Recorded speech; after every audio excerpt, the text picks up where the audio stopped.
Good afternoon, folks. I'd like to call to order the Atlantic Striped Bass Management Board. I'm Mike Armstrong from Massachusetts, your chair. Sort of how I'd like to run it today. As we know, there's only really one agenda item, so we should be done in half an hour, hour-ish. So my intent is I'd like to keep the discussion on point, very heavily on point, and speaking multiple times may not be possible. So we'll do it that way. You have the agenda. Are there any changes that people would like to see, additions? Seeing none, we approve it by consent. You have the proceedings from August 2019. Any amendments, changes, edits? Seeing none, we approve that by consent. At this point, we have public comment. And I can't stress enough that, again, we are going to use up every minute of the time we have, likely. So I'd like to keep public comments to no more than 1 minute. And remember, it is about things that are not being discussed today, okay? So Robert Brown.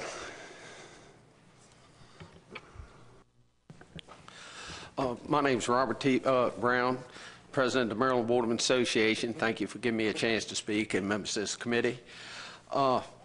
First of all, I want to state that nobody has done nothing wrong, recreational or commercial, to get us in this problem with these dead discards. However, I want to speak to you for a second about MRIF and the data collection they have. You know, the sports fishermen or recreational fishermen are counting how many fish they got in their cooler. But when they're catching fish, they're not counting how many discards they have and keeping an accurate count on them. And if they don't have an accurate count on it, that could throw some of this off. Back in 2014, we had a reduction of 25% on the ocean and 20.5% on the bay. And this was to rebuild our spawning stock biomass. But yet we're still having a downward trend. Why? Well, you know, we had more spawning stock there than what we did in 1982. It's conditions in the water, more than likely. You know, could be the temperature, could be the water quality. That's the reason why that is not working. Also, we didn't have a dominant year in 2012, 2013, or 2014 recruitment. And without that recruitment, it's going to be less coming to the spawning reaches. And to get this spawning stock back up, what we have is they adjust the 2015, the final dominant class we have is only like 4 years old now. And at 4 years old, it is just starting to get on our spawning ground. It'll be 3 or 4 years for a majority of them are there.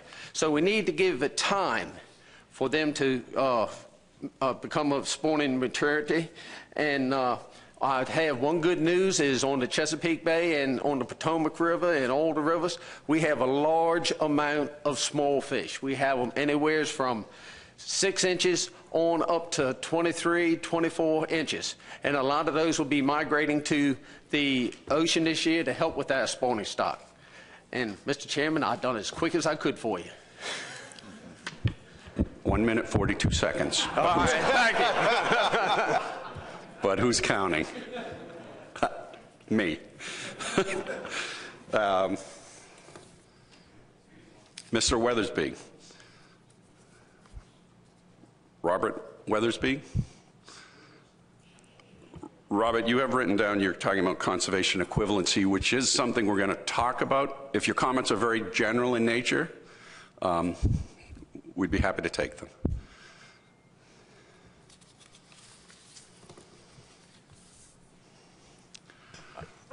Just so I'm clear, sir, should any comments regarding conservation equivalency be held until that portion of this meeting?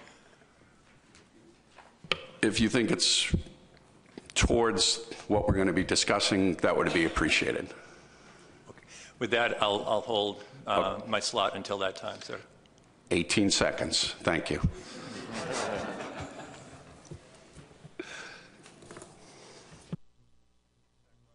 Zach Robinson.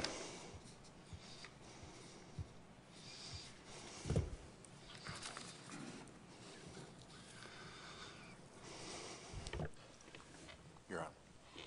My name is Zach Robinson. I'm a guide here in the waters just outside the hotel. Actually, this is my home. My business is Rising Tide Anglers. I've been on this water for 17 years, and I built my business on catch and release. I know it can be done. I'm here to voice my concerns about a few things that were not included in this agenda. Conservation equivalency is in part, but I would like to see it eliminated. A unified coastwide fishery management plan for striped bass would eliminate the guesswork in the lawmakers and the fisheries management efforts and allow our stocks to rebuild. All states, one rule. Something needs to be done about release mortality. Circle hooks is going to help. They will help. We need really intense education for the public, not on just circle hooks, but also on fish handling and proper release techniques. Thank you for hearing my comments. Thank you very much. Peter Jenkins.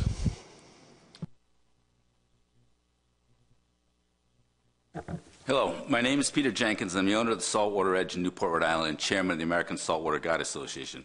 We are an association of guides, small business owners, and recreation anglers who believe abundance drives participation and participation drives sales.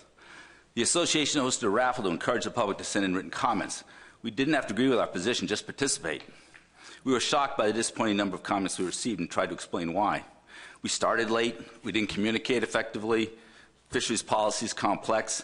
When I saw the supplemental materials for this meeting, I saw you received just over twice as many comments as we did. That begged another question. The ASGA surveyed its audience to understand why the apathy of recreational anglers with regard to Atlantic States marine fisheries and striped bass. Their concerns came back loud and clear and boils down to a lack of trust. Comments like the process is broken, only listen to special interests and waste of time. This was sobering given the striped bass are the most important recreational game fish on the East Coast, and they represent over 9% of the fishing effort overall in the United States. In short, millions of anglers pursue striped bass, yet something like 1,037 took the time to comment. Like many of you, I was in Mystic, Connecticut 5 years ago, tomorrow, and most of us thought we set stripers on the road to recovery. Since that day, both the striped bass and public confidence in Atlantic States marine fisheries has declined. We regularly hear for the lack of funding for better science, that I think of all the time and money spent over the last 5 years on meetings like this and going on the road to solicit public comments. All of this for the results we have today. As you can see in the supplemental materials, a very clear message from the recreational community, as the vast majority voted for very specific options. The possibility of misinterpreting the public's desires and the facts outlined in your own document.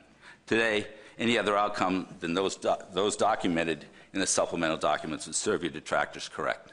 Thank you for your time. Thank you, sir. Kyle Schaefer.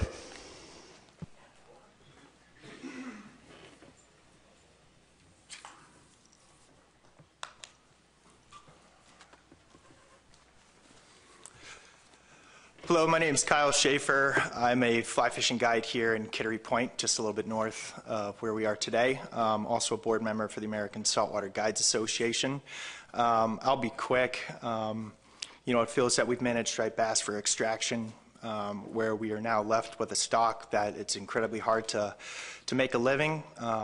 As somebody that's in this industry trying to make a living doing so, not to mention the recreational anglers that are now losing the opportunity to spend money up and down the East Coast to pursue this fish. My point is concise, that I'd love to see this fishery managed for abundance, where all the stakeholders are kept in mind, and we are not managing this fishery to a point where we can no longer access it and use the resource.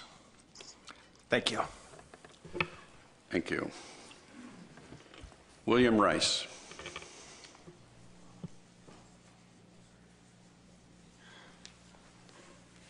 Thank you, Mr. Chairman. William Rice, I'm senior member of the Potomac River Fisheries Commission. I'd like to be brief, but I want to speak to you about accountability in the Chesapeake Bay region. We have made strides by leaps and bounds since we entered back into the striped bass fishery off the moratorium in this field. We are totally accountable, totally transparent, and we can pretty much document each fish almost as it comes out of the water. This is something that we're extremely proud of. In the past 47 years, I've been involved with fisheries management, going back into the early and mid-1970s, where maybe our resources didn't get the respect that they needed, and maybe we didn't have the capabilities of the managing tools that we have before us today. So it would behoove us now, sitting around the table, knowing how we can identify our problems, especially one such as important as the striped bass, not to move away and maybe do something not as sensible, but to attack the problem head on, even though it might not be the most popular thing to do everywhere. But our fishery is extremely important to everybody, the commercial people, the recreational people, and even the folks that don't even own a boat that expect to go to the grocery store and buy a fresh striped bass fillet. I thank you very much. Thank you. That concludes our public comment. And let's move into consideration addendum 6 for final approval. First item will be handled by Max for review of the options in the public comment summary. Thank you, Mr. Chair. So I do want to just, we had a little correction in table 1 of the document, the recreational harvest column in table 1. Some of those numbers were incorrect. Those have been corrected, and in the version that's in meeting materials, it's corrected in there. But if you're looking at an older version of the document, those numbers are reported incorrectly. So I have a presentation of the addendum itself and the public comment summary, and I broke it off into 2 parts. I'll start with a very broad overview of the document itself and the options, and then if it's okay with the board chair, we can pause then, take any questions on the document itself before I move into the comment summary. But as a reminder, I'll also be giving the advisory panel report, and then we have Officer Kurt Blanchard with us from Rhode Island, the rep for the LEC for striped bass. He'll be going over the LEC report, and then the board will be taking final action. So a quick overview of how we got here and what this addendum aims to do. Remember, the 2018 benchmark stock assessment came out earlier this year, and the results indicate that this stock is overfished and experiencing overfishing, which triggered 2 different actions. This draft addendum 6, was initiated to address overfishing and to reduce fishing mortality to the target in 2020. The other trigger, just a reminder that there is a motion that comes back to this board in February that would consider an amendment that could address a rebuilding plan, as well as a number of other potential issues that are on the table. So that will be back to the board in February.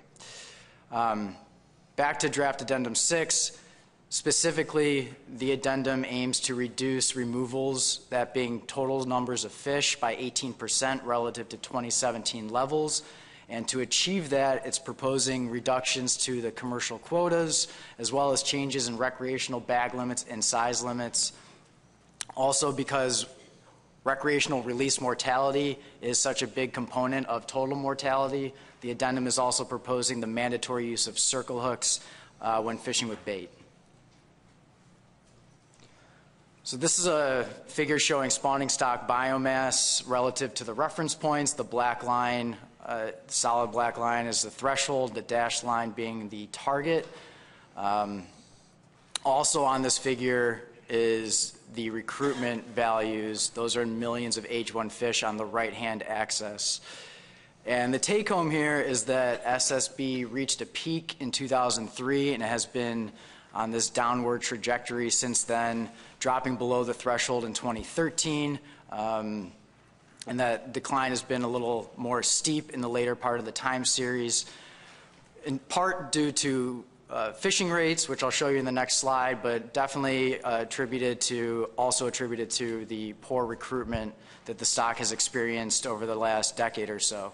But also of note, there are some strong year classes lately. 2011 year class everyone's aware of, and then the 2015 and 2016 recruitment estimates were also very high, or above average, I should say. So there's a lot of small fish out there. This is the figure showing fishing mortality, again, relative to the reference points. We have the black line again being the threshold and the dashed line being the target. The take home is that the F rate has been above the threshold for a number of years. And this addendum is trying to bring that rate down to the dashed line, down to the target 0.20.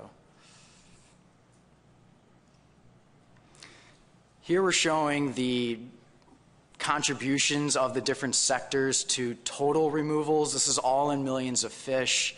The bottom two colors there, the blue is commercial harvest, the red is the commercial dead discards, and then in the green we have recreational harvest, and the purple, or whatever color that is recreational release mortality or dead releases. So again, that's the fraction of all the released fish, the live releases that are assumed to die.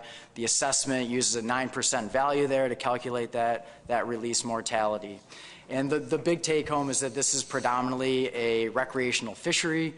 In 2017, about 90% of total removals came from the recreational sector, and also highlighting that the commercial sector, those landings have been rather stable from year to year, largely from the quota system that's in place.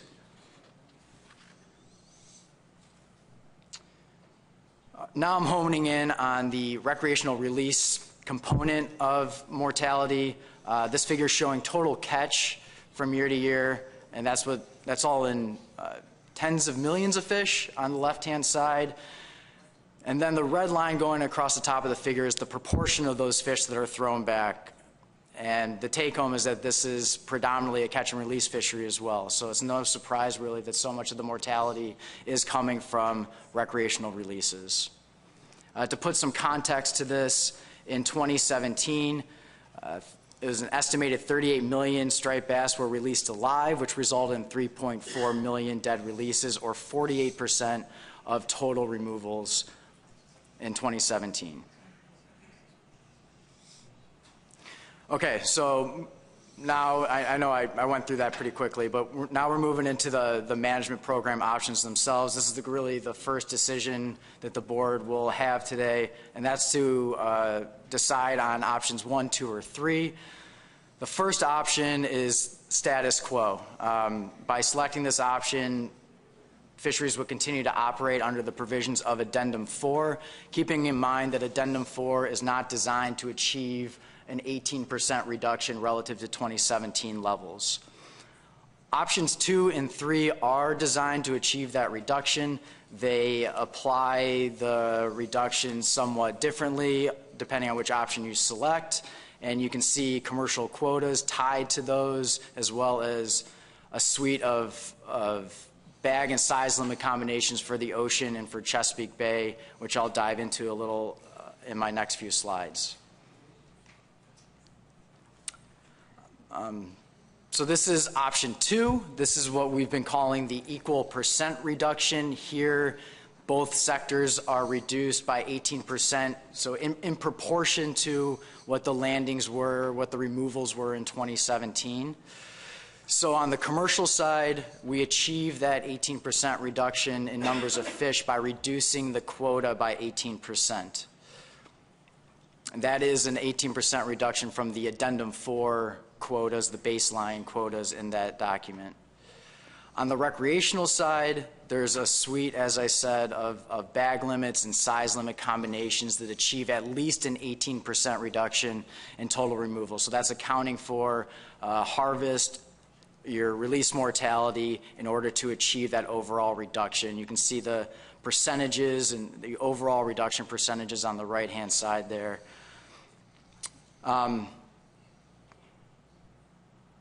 I do want to remind the board that these were developed on a coast-wide or a bay-wide scale, and I also want to make a clarification, getting a lot of questions doing all the hearings and in the comments.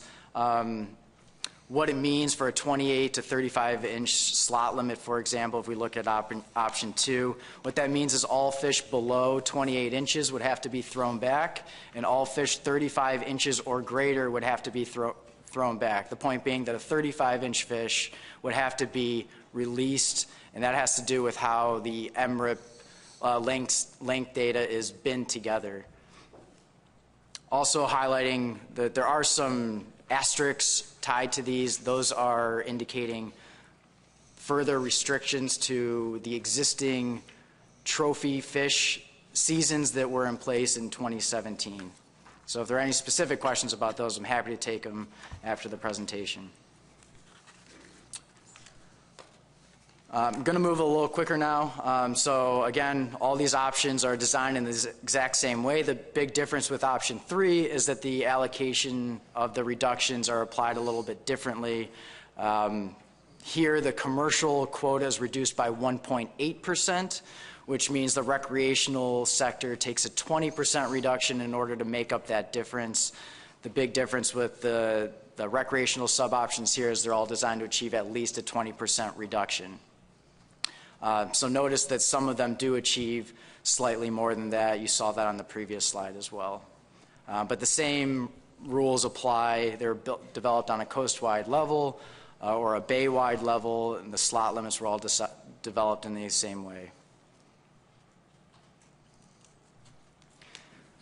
So when we look at all those slot limits and bag limits, the recreational options, we need to keep in mind that there is a fair amount of uncertainty with these types of analyses. Changes in effort, how anglers will respond to the approved measure, changes in the availability of fish, the size, the age structure of that population, and the distribution of those fish up and down the coast and in the respective regions. These have very large impacts on what catch will be in a given year. Also pointing out again that these were designed to limit harvest. They're not designed to reduce release mortality simultaneously. The best way to really do that is to reduce your effort, reduce the amount of trips that are encountering striped bass. Which brings me to conservation equivalency, and this is a reminder that Addendum 4 does maintain flexibility for states to pursue conservation equivalency to implement something different than the standard while still achieving that same level of conservation. The technical committee did develop criteria for CE proposals with Addendum 6. Our TC chair is here. She'll go over that in the next agenda item. Also of note here, some of those sub-options that you saw, they do achieve more than the target percent reduction under that primary option. So that brings the question of what percentage will states be held to if they pursue conservation equivalency. We will need the board to make that distinction today.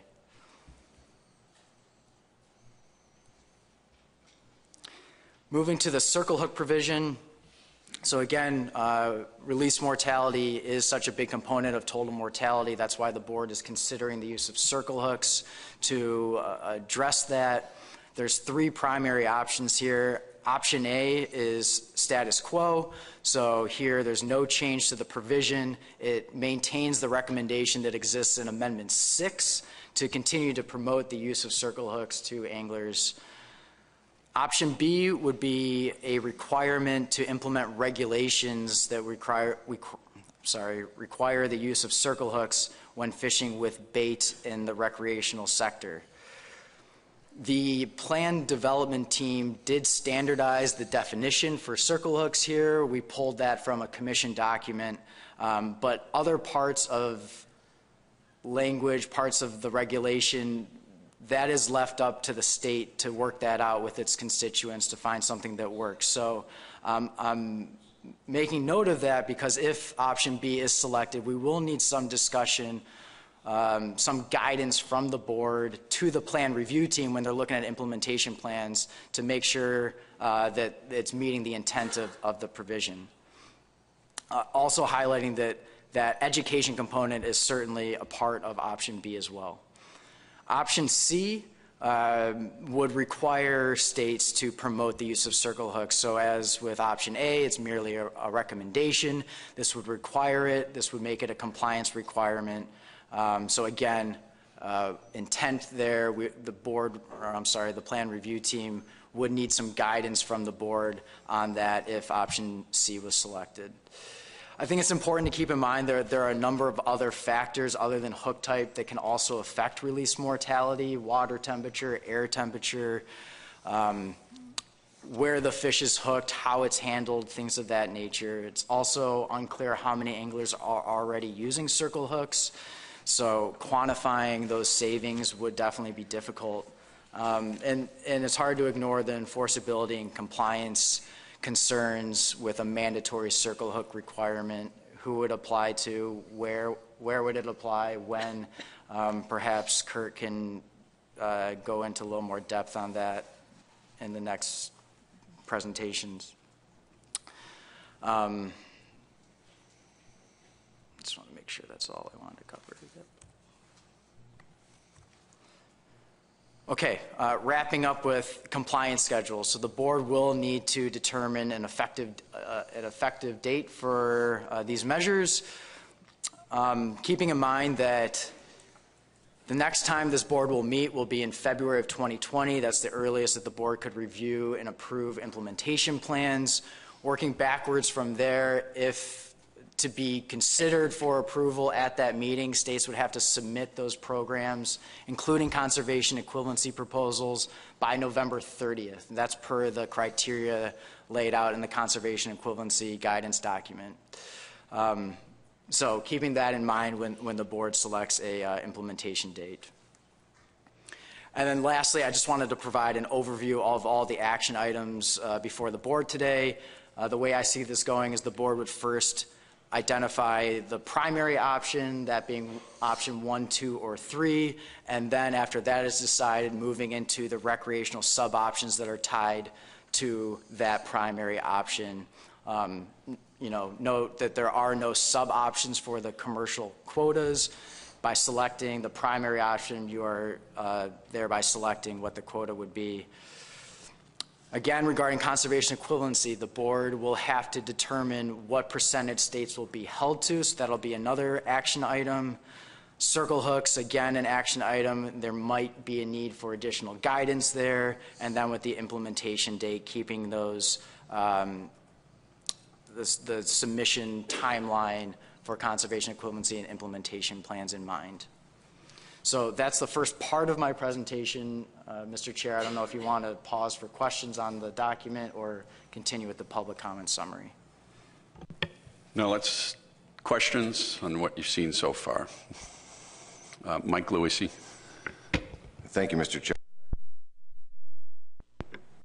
Thanks, Mike. Yeah, really would have cluttered up the slides, so I kind of left some parts out. But point taken. So, as I was saying, all of these are designed to limit harvest and limit total removals. They're not designed to reduce release mortality. So under each of these options, release mortality is projected to increase on the order of 3 to 4% for each of these options, which means there are bigger reductions in harvest that have to be taken in order to make up that increase, make up for that increase. But the math works out as such to achieve these total reductions. Those are the percentages that are up on the screen.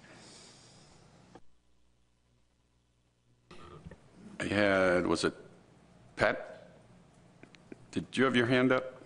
Or Steve? So, oh, Marty, Gary. Thanks, Mr. Chairman. That previous question covered mine. Thank you. Jim? Thank you, Mr. Chairman. Max, if we, essentially the implementation date, if we, do we have to do all parts of this for the same implementation date? And so, for instance, we take pick one of the options, whatever, but I'm specifically looking at the circle hook. So if we decided we had to implement the, whatever those measures were by hypothetically April 1st, but the circle hook provision was something we wanted to delay, is that possible under the addendum? That is absolutely within the purview of this board. Yep. Adam Nowalski. Thank you. So this is a good slide to keep up for discussion. This slide highlights total removals according to the ocean fishery or the Chesapeake Bay fishery, but it doesn't detail what these removals reductions would mean to each individual state. Can you talk about what these options would mean in terms of being disparate with regards to affecting different states differently, and how the justification is for that wide range of difference of impacts? You know, I'll just reiterate that they were developed on a coast-wide level or bay-wide level, and the intent is that all states would implement the selected sub-option in order to achieve the projected reduction that's on the screen.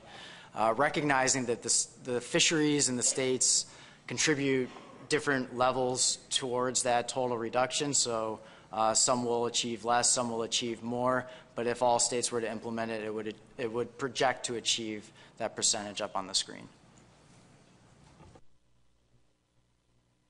Follow-up, Adam. So are you able to provide for the board and the audience what those different impacts would be on a state-by-state basis here today? We have not done that analysis to show on a state-by-state level what each of these options would result in by state. No. Tom Foti. Then Richie. I was under the understanding that we did do the numbers on what they would mean for each state.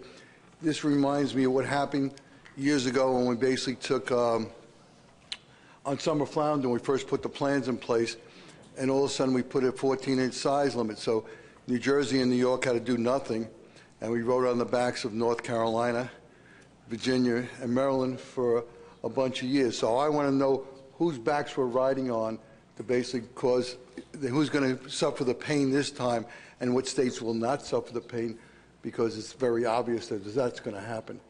And some of the data I've heard is dramatically going to happen. So I'd like to have that information. Richie White. Thank you, Mr. Chair. So, Max, these figures were developed the same as any previous addendum on striped bass.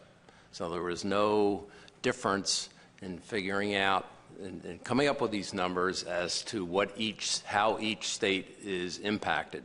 So this is done exactly like we've been managing striped bass from day one of a coastal fishery. We look at the total coastal fishery as one entity. Is that correct? Yeah, the methodology is the exact same as what has been used in the past. Phil Langley. Yes, thank you, Mr. Chair. My question was, I was curious, was there any type of economic impact study done prior to with any of these options? There was no specific economic study done for this draft addendum. Thank you. Dennis Abbott. Thank you, Mr. Chair. Regarding Adam and Tom's point, wouldn't there be probably quite a difference depending on what our choice was as to what the figures would be, what each state would, how each state would be impacted? And wouldn't it be further the case that when the conservation equivalencies arrive at our door, that again there would be varied impacts for all the states? Yeah, I mean, so each of these options is projected to achieve something different, and the impacts on a state-specific level would change depending on which option you select. We did not do that. Some states have already done that homework themselves and may have shared that with commissioners around the table, but our technical committee has not gone down the path to see how that shakes out on a state-by-state level for each of these options. It's a coast-wide FMP. That's why it proposes coast-wide options. Yeah. Lauren Lustig. Yes, thank you, Mr. Chairman, and thank you, Max, for an excellent report. I did take note during your comments of the use of the word uncertainty, and so I was hoping that you would describe for us the probability of success for these various options, success meaning, of course, achieving the desired goal as prescribed. Thank you.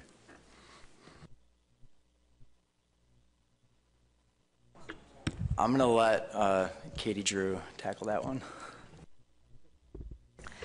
So there's two components here. There's, if we achieve the 18% reduction coastwide, then we'll have a basically a 50% chance of achieving the target, which means that there'll be a distribution of F rates around the target. We'll have basically over a 90% chance of being below the threshold. So we'll have a very high chance of overfishing and most likely achieve the F target and have a 50% chance of being at or below the F target.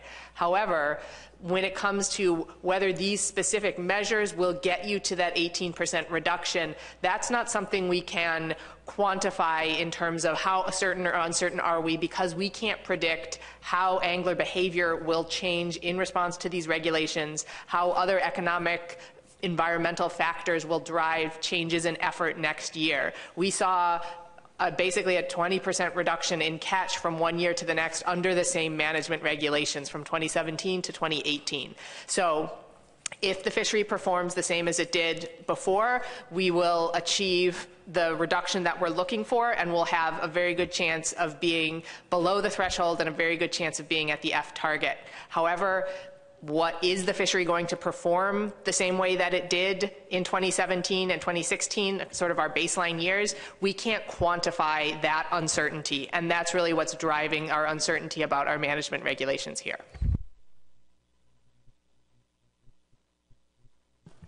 Tom Fody.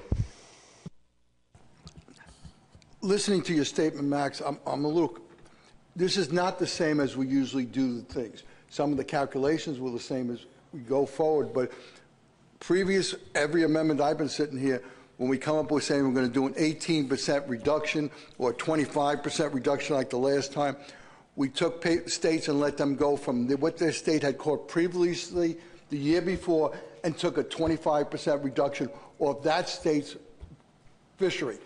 This is not what we're doing this time. It's a whole different ball game of what you're doing. What you're saying is you're not going to look at states, so each state takes a 25% reduction. Matter of fact, some states will take a 40% reduction. Some states will take an 88% reduction, or some states will take an 8% reduction. So that's when the problem comes, whether it's fair or equitable up and down the coast. And you seem to be skirting that issue.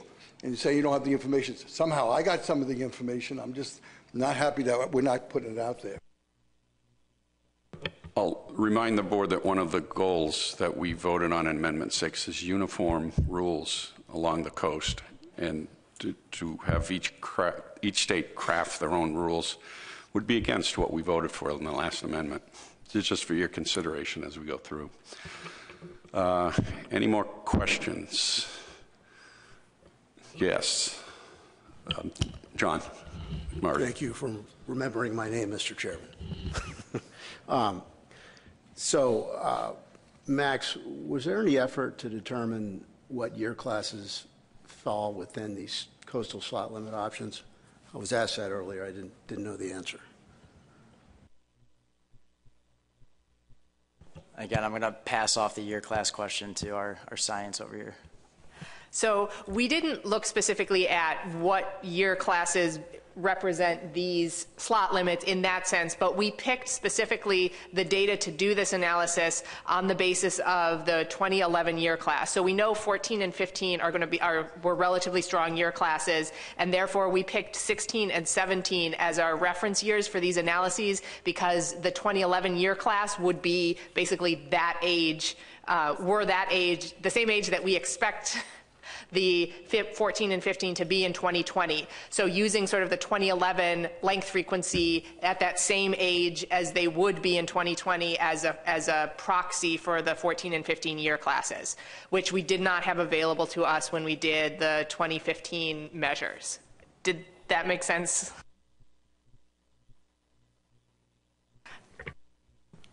All right, Max, let's move on to your next section, which is the public comment summary.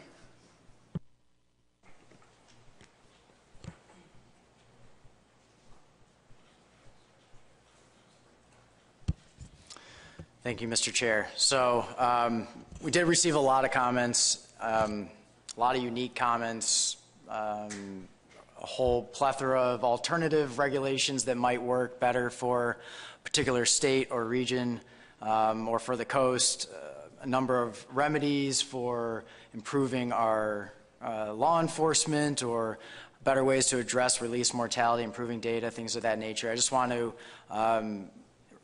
point out that this overview is really to hone in on support for specific sub-options and the primary options and sub-options that were provided for public comment in the draft addendum.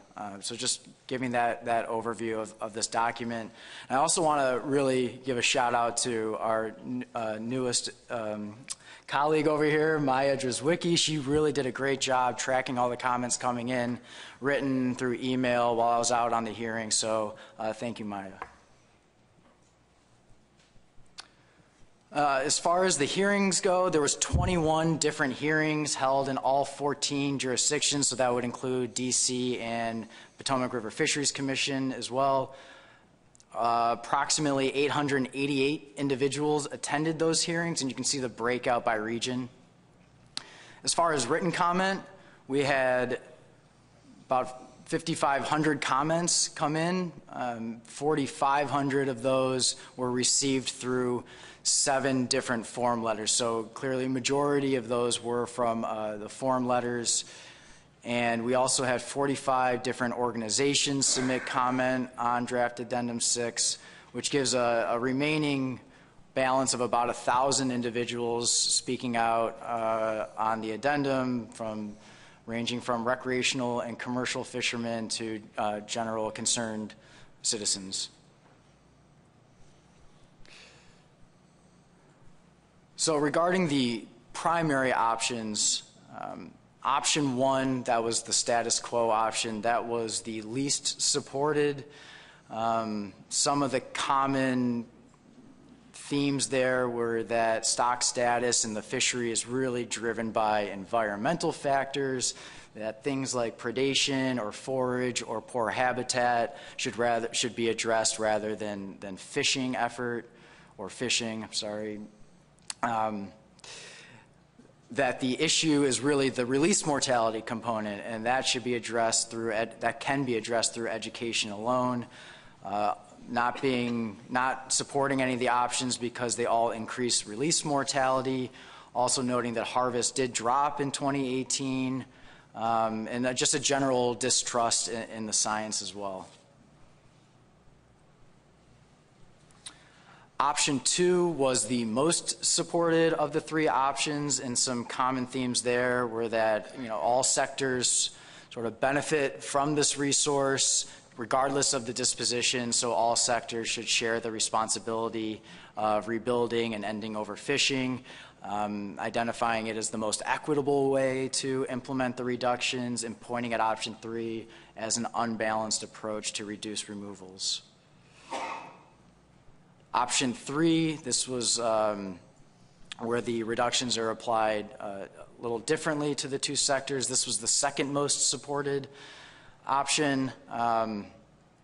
Reasons being there that there's already some high accountability and monitoring for the commercial sector. And I should have pointed it out on the last slide that those that spoke in favor of option 2 were predominantly from the recreational sectors, and those that spoke in favor of option 3 were predominantly from the commercial sectors. So again, pointing out that the commercial quotas, there's high accountability there, there's high monitoring, there's payback provisions, an 18% reduction from a small component of overall removals won't do too much. The fishery and stock status, again, is driven by recreational removals. And the last point being that to share the burden equally does not necessarily mean an equal percentage. Regarding the recreational sub-options, there were very few cases of consensus, if any, among sectors within a state, within a region, and certainly not across the entire coast. That being said, there were some commonalities of those that supported the higher minimum sizes versus the slot limits. So those in support of a higher minimum pointed out that past history, similar size limit was used to rebuild the fishery. Also, the belief that this would lead to reduced effort, so it would do more to rebuild the stock as well. Also highlighting or identifying that slot limits may put too much pressure on one or a few year classes and that those impacts on the future population is somewhat unclear. Whereas on the other side of the spectrum, those that favored a slot size limit felt that this protected the larger females. It gave small fish a chance to spawn as well while still allowing some harvest. And then a lot of voice from the party and charter sector saying that a higher minimum size would be very difficult for business, particularly in regions where there aren't many large fish available. Having said all that, for completeness, I will point out which options did get the most support. So I know this table is probably hard to see. It's probably a lot easier to see in the summary in your meeting materials. But these are the sub-options under option 2. Again, option 2 got the most support, and option 2A1, that's one fish at 35 inches, received the most support for the ocean fishery. Whereas option 2B1, that being one fish at 18 inches, received the most support for the Chesapeake Bay. And then again, for completeness, these are the sub-options under option 3. Again, because so much of the commercial sector was coming out and voicing support for option 3, that's sort of where the comments ended. They didn't really provide much on the recreational sub-options there. But for completeness, again, we had options 3A1 and 3A2 sort of fizzle up to the top for the ocean, and then options 3B1, 3B2, and 3B4 sort of getting the same support for Chesapeake Bay. Moving to the circle hook provision, there were 3 options here. Again, option A would be the status quo. This received the least support.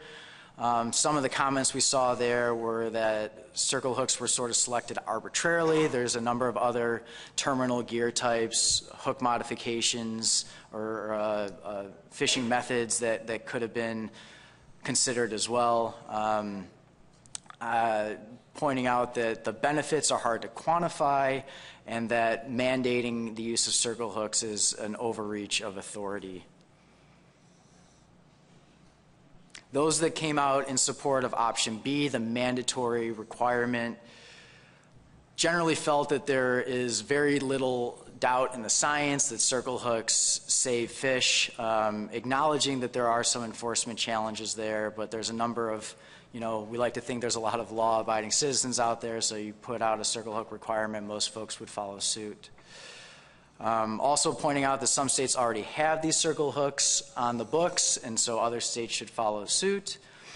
And a notion that if this is selected, the board should consider a phased-in implementation timeline to allow tackle shops to go through inventory, and I'm sure there are other circumstances to consider.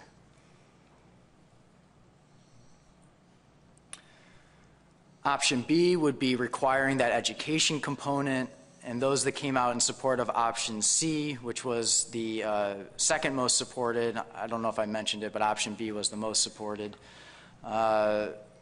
was really recognizing those enforcement and compliance challenges that we would encounter, recognizing the benefits there, and the notion that education is really the answer here.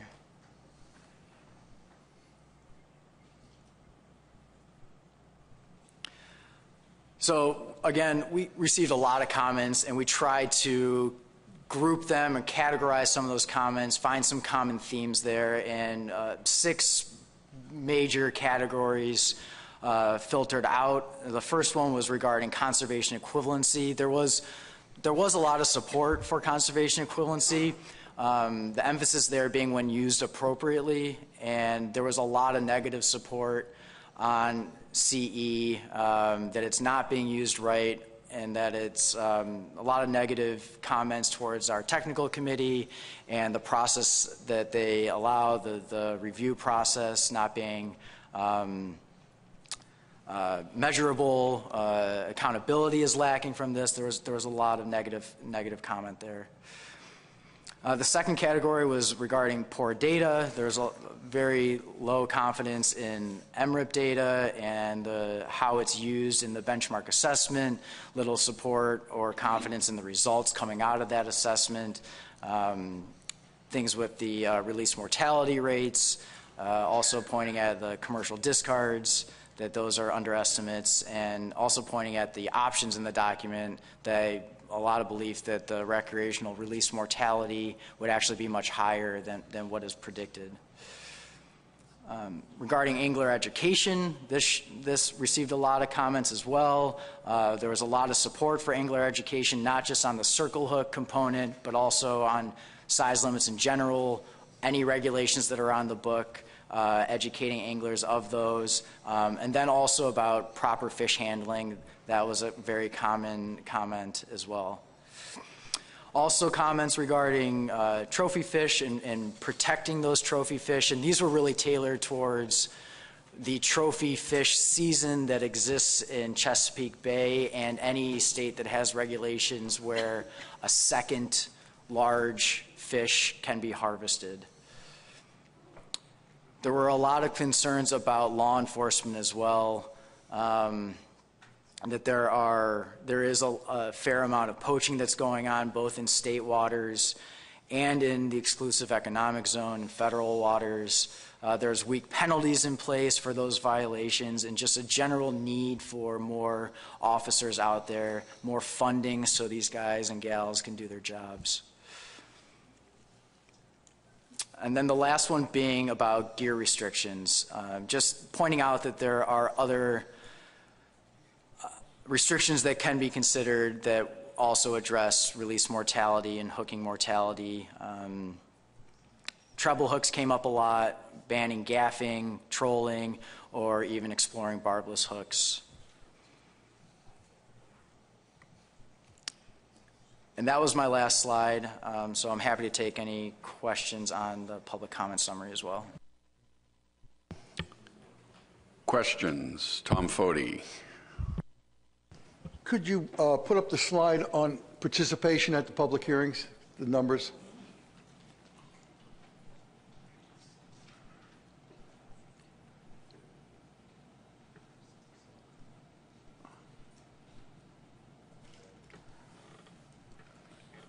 It's really, and I'm trying to figure out why we only had 888 people show up to public hearings. I've seen this dramatic drop over the years, and I know the executive committee was talking about it this morning, of how do we get the word out. I mean, during the last 2015 amendment, we basically had at least 100 and, with 3 public hearings, we had about 180, 100 or 200 people show up. This time around, I had less than 80. If I think about where we're going next year, maybe for the annual meeting, we had a hearing there, we had 1,100 people. So we are miscommunicating with a lot of people that are not getting the message, and I always basically attribute that to the newspapers. There is no newspapers out there anymore. The people don't read them. There's no fishing columns. They fired all the outdoor writers. And so it's very hard getting ready to the common man that doesn't want to look at a smartphone all the time, or like me, still has a flip phone, to get the message by not going on the internet and the hearings. So we're missing a lot of the people that used to show up to hearings that don't show up. That particular segment of the anglers that fish from, jetties, piers, or maybe, and not looking at the internet in there. So I don't know how we basically get back to you. And have you looked into the problem of why you're dramatic? I mean, we used to have hearings in New Jersey when we did Amendment 4 that I had 1,300 people in 3 hearings.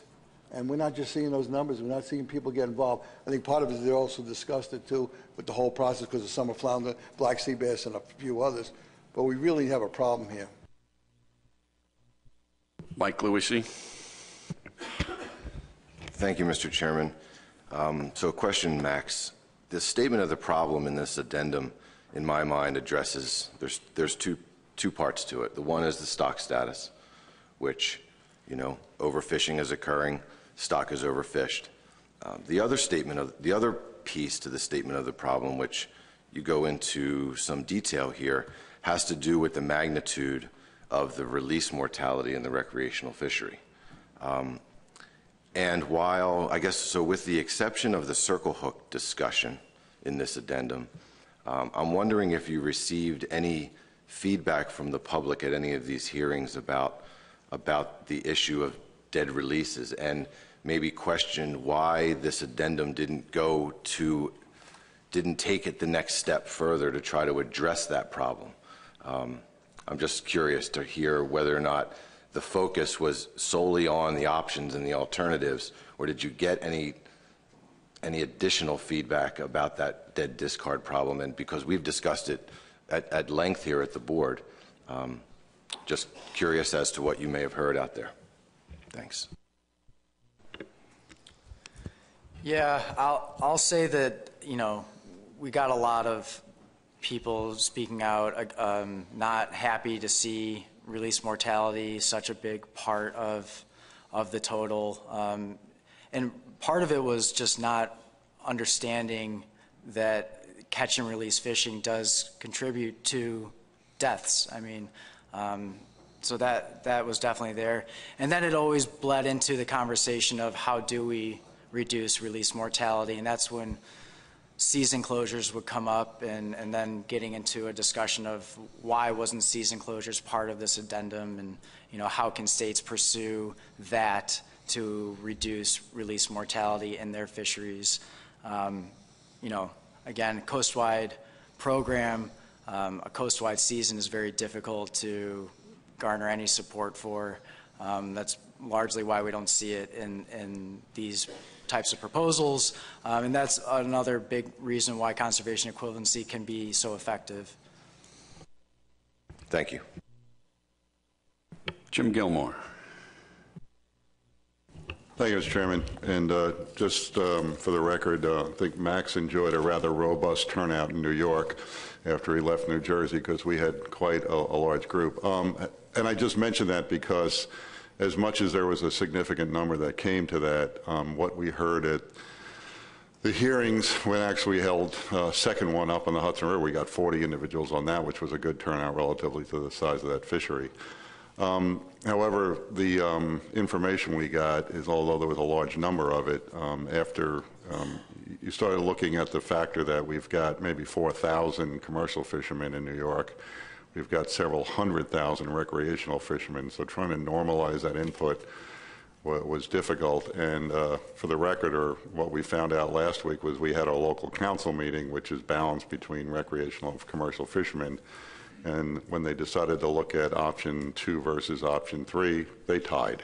So the commercial guys want option 3, the recreational guys wanted option 2. So so sometimes the input is, even though it's voluminous, or it gets more voluminous, it may not be as more helpful. Now, saying that, I agree with, and Tom was right. This morning we talked about different ways of getting some more information through maybe surveys or things that'll help us make our decisions, and remind everyone that this is a tool to help us make a decision. It's not the decision, because I know some people at our hearing said, well, if we all vote for this option, we're good, right? And I said, this isn't a vote. This is a public process that we're trying to help guide a decision. Thank you. I have John, Lauren, then Adam. John McMurray. Thank you, Mr. Chairman. Given total written comment was over 5,000, it seems like we had comparatively few responses for the bag and size limit options. Do you have an understanding of why that happened? I don't have a great answer there, other than these commenters provided support for a particular primary option, and that's where the comment ended. If you'll look, some of those form letters with the big numbers of signatures didn't provide any indication of a particular sub-option there. And again, from the commercial side, you know, that's sort of where we saw a comment end as well, with the primary option and then not much for the recreational sub-options there. Mike, to that point. Yeah, thank you, Mr. Chairman. So, John, just to give you some perspective as to what we, you know, why what you stated may have happened. So, in Maryland, we, after reviewing the sub-alternatives, we're not confident that any of those sub-alternatives would work for us. So we were very open at our hearings. We had 60, 70, 80 people at each one of them. But we were open up front that conservation equivalency was something that we were seriously considering. So we focused the intent of those hearings just on the options 1, 2, and 3 themselves, and then kind of let it rest from there. Thanks. Lauren Lustig. Yes, thank you, Mr. Chairman. Again, thank you, Max, for your report. During your summary of public feedback, I found some very intriguing things to ponder. First of all, I made note of you saying that some of the public feedback said that mandatory use of circle hooks is an overreach of authority. I would be delighted to know what the rationale is for anyone making that statement. In other words, is there any legal basis for that? I also took note that you said that some of the comments said that it would be difficult to enforce, and I'd be delighted to hear from our law enforcement committee about that. Thank you. I can't really elaborate too much more on the overreach of authority. These were, you know, viewpoints and comments from those individuals that for the board to come in and put a mandatory circle hook requirement on the books is simply an overreach of authority. So I didn't catch the second part of your question, though. Yeah, I agree with you, by the way, that I was struggling to figure out why a person would say that it was an overreach of authority, and I could not figure it out personally how they could come to that conclusion. The second part of my question related to that it would be difficult to enforce. I'm wondering if our law enforcement committee would agree with that. I tend to think that it would be pretty straightforward to enforce. Thank you. I'm sure that will be brought up during your report. I didn't want to give away too much, but I think LEC will agree with you. Adam Nawalski.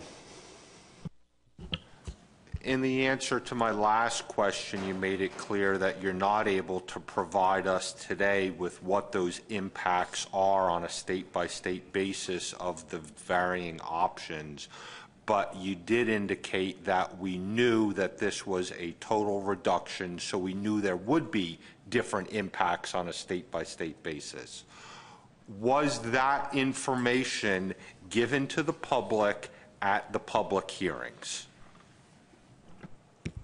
Yes, I touched on that point at every hearing that I presented at.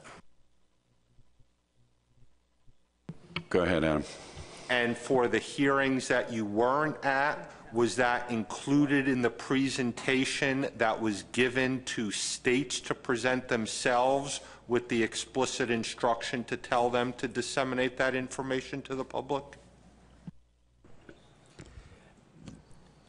All my PowerPoints had a slide that these were developed on a coast-wide level and that all states were intended to implement that selected measure to achieve that reduction. I didn't attend the hearings that I didn't present at, so I don't know exactly how it was presented.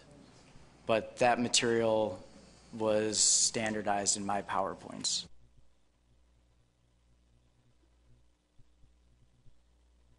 Further questions about public comments? Tom Fody. Yeah, I was at all the 3 hearings in New Jersey, and you put the slide up, said coast-wide, but I assumed coast-wide. I assumed that we were doing what we do all the time, that we go back to the 18% and we do it by state. So and I should not have been confused. I was confused on that because I didn't realize at that point disparity that was going to go on between states. Maybe it was naive of me, but I did not. And I don't think the public at my hearings had that idea that, no, they could possibly take a greater reduction, a much greater reduction than the 18%. I think they assumed, because the way it was presented, that they were going to take an 18% reduction, an 18% reduction on their catch. I believe our TC chair would like to respond. Yeah, thank you, Mr. Chair. I just wanted to clarify for the board that the procedure and the analyses conducted for Addendum 6 were exactly the same as was done for Addendum 4. It was a coast-wide analysis targeting one coast-wide reduction. I think there might be some confusion because when the implementation plans came along, because of the timeline and the quick timeline for turnaround, states were still going through their regulatory process. So they put forward implementation plans that had a variety of options that were in Addendum 4, conservation equivalency. So that might be where the confusion is, but we followed the same procedure for this addendum as Addendum 4. The other thing you might be thinking of is we did a performance of Addendum 4. That's where we broke out the percentage that each state ended up realizing after they implemented measures in 2015. Thank you, Nicole. We need to move on. If we could go on to the advisory panel report. Max?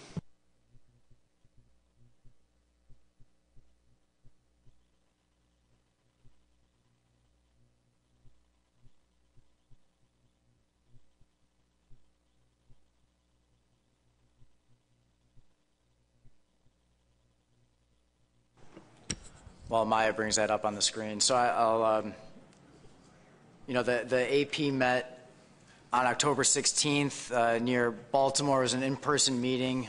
We had a fairly decent turnout. 10 individuals showed up. You can see them up on the screen there. And the state that they represent and the sector that they represent.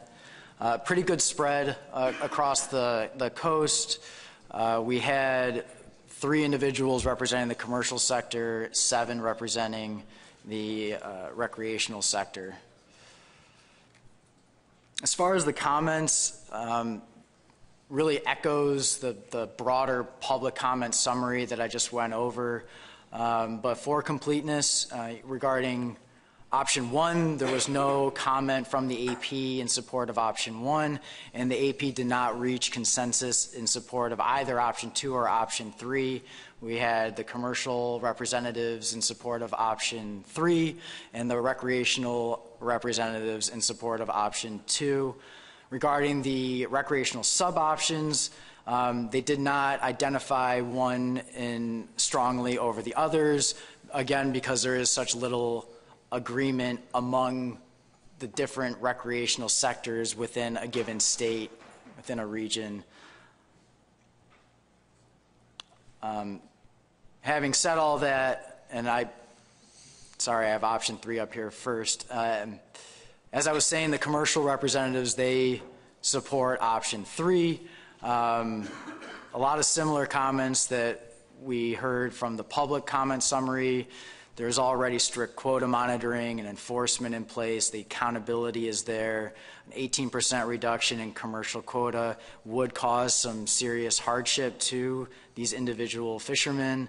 Another notion that when the commercial sector takes a cut in quota, harvest generally comes down to that quota level until the management program is adjusted again. But on the recreational sector, those reductions don't necessarily stay at that level. They continue to bounce around even without management action. And then lastly, from those representatives, the recreational sector wouldn't be expected to take cuts for overages from the commercial.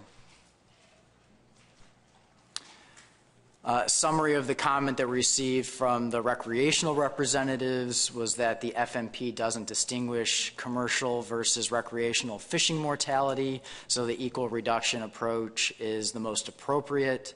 Also recognizing that 18% reduction from the rec fishery is a much bigger volume of fish, so it is an equitable approach.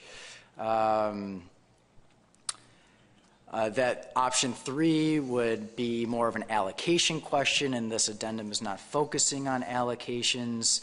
And again, that the AP doesn't support any one particular sub-option strongly over the others because of that lack of agreement.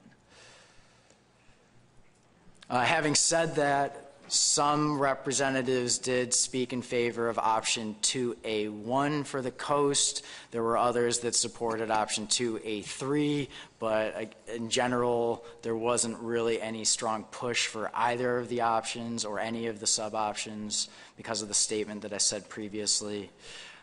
Chesapeake Bay representatives didn't comment on the sub-options at all. Again, supporting the Bay jurisdictions to pursue conservation equivalency for the Bay. And the AP generally does support conservation equivalency when used appropriately. And there was some discussion about support on some regional consistency there, particularly from the for-hire representatives in a multi-species context, that different regulations across species complexes, but neighboring jurisdictions would make things very difficult. Regarding the circle hook provision, there was consensus here in support of option B. The AP generally recognizes the benefits of using circle hooks, recognizes the enforcement challenges there, but believes that circle hooks are a good thing. They do recommend that states collaborate when drafting language, that they shouldn't be made in a bubble, if you will, within each state, and then really focusing on that education component. And they do believe that there should be a push for enforcement. If that strong enforcement effort isn't there, the fear that anglers would revert back to non-circle hooks. A couple other general comments. One being that the board should focus on the overall objective here to reduce fishing mortality down to the target. Looking for some better accounting for the commercial discards. I'd like to see more discussion on season closures rather than just the bag and size limit options in the addendum to achieve those reductions. Also considering other terminal gear configurations to address discard mortality. Noting that constant reduction, so this is referring to Addendum 4 a few years back, now with this draft document and then with a potential amendment down the road, makes it very difficult for business planning, and then also noting the proactive steps that Virginia has taken this year. And that's it for my AP summary report on behalf of the AP. Thank you. Questions for Max regarding the AP report? Pat Kelleher. Thank you, Mr. Chairman. Max, under the rec comments, I think it said there was a question of a reallocation between option 2 and option 3, a comment around that. Could you expand on that? I think some of the representatives looked at this addendum as a whole as an allocation question, that option 2 was taking the reductions and allocating them equally to both sectors proportionally based on their landings in 2017, and option 3 was changing that, being a different allocation of the reductions to the different sectors. Further questions? Seeing none. Max? Nope. Where are we going? Law Enforcement. Kurt, could you supply us with your report? Yes, Mr. Chairman. The Law Enforcement Committee of the Atlantic States Marine Fisheries Commission convened a teleconference on September 20th, 2019 to review and provide comments on proposed regulations regarding the recreational harvest of striped bass in state waters. The following were in attendance: representatives from the United States Coast Guard, state of South Carolina, Delaware, Massachusetts, Florida, New Jersey, and North Carolina, as well as participants from NOAA, HMS, as well as staff from ASMFC. We took up 2 issues, specifically circle hooks and size and possession limits.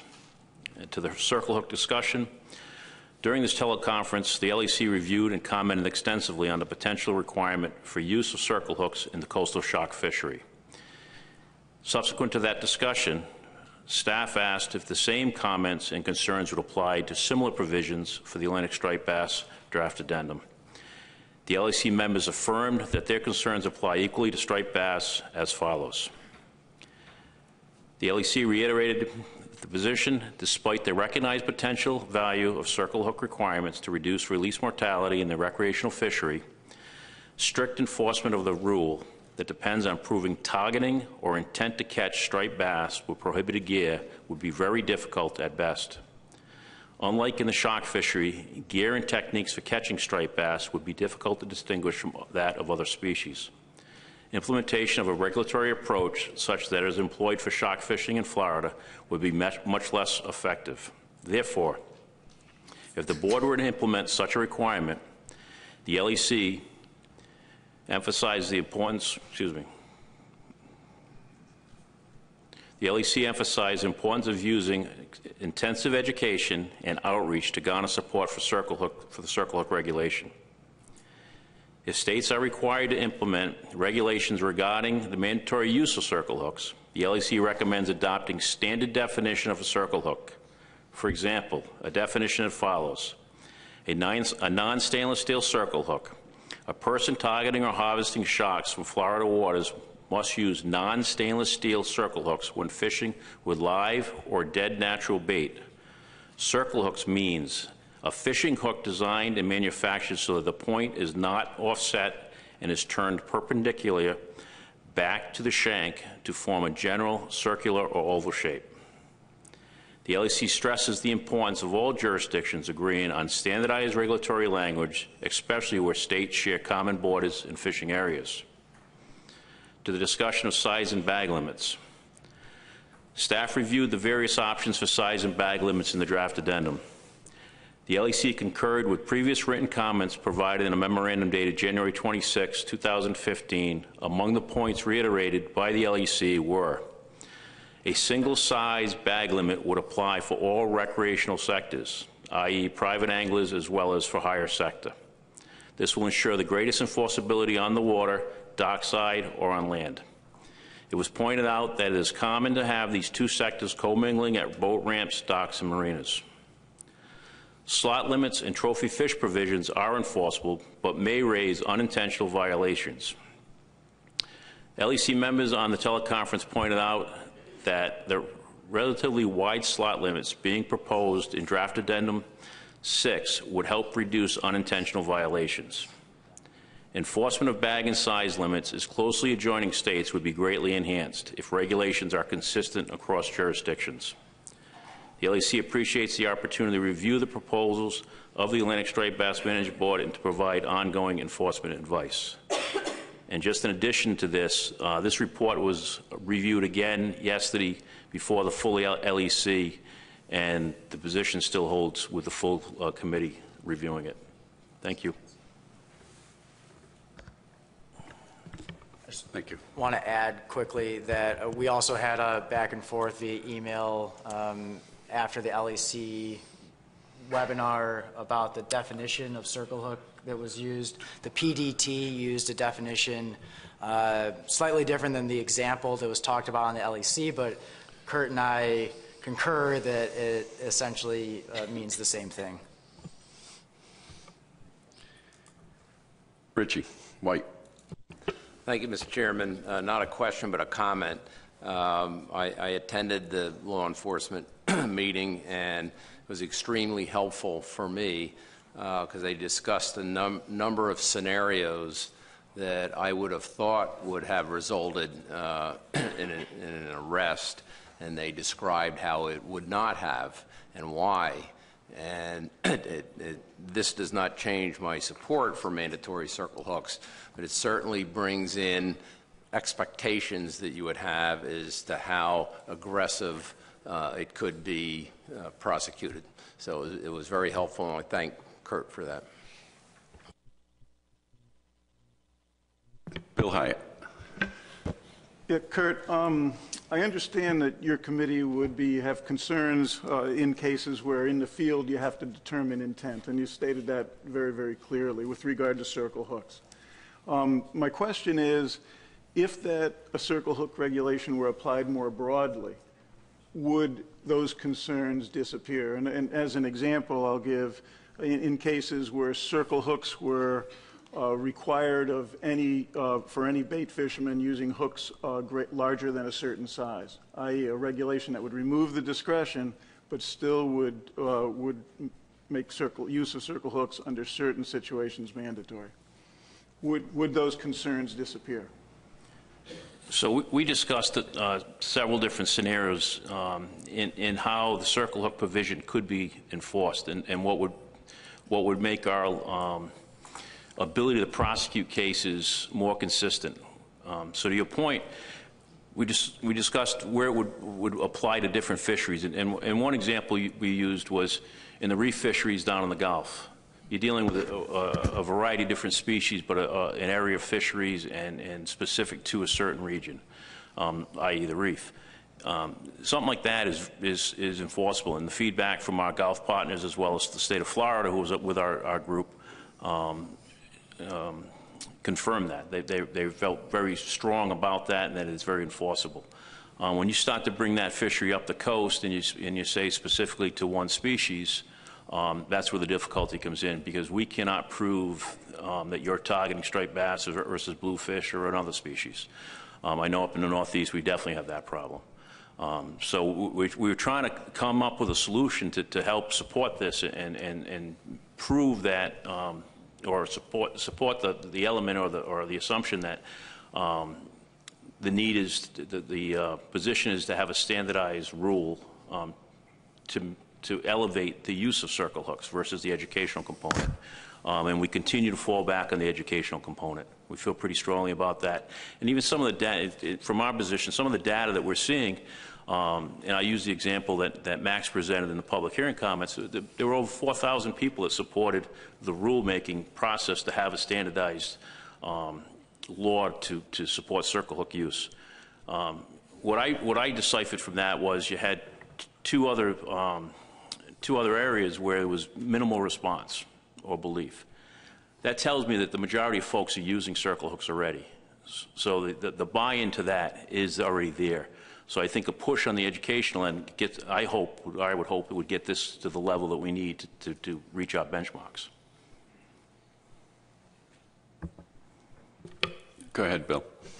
So just follow up, make sure I've got you clear. You're saying education is paramount, but if a rule could be applied more uniformly across species as opposed to targeting certain species, it could be acceptable.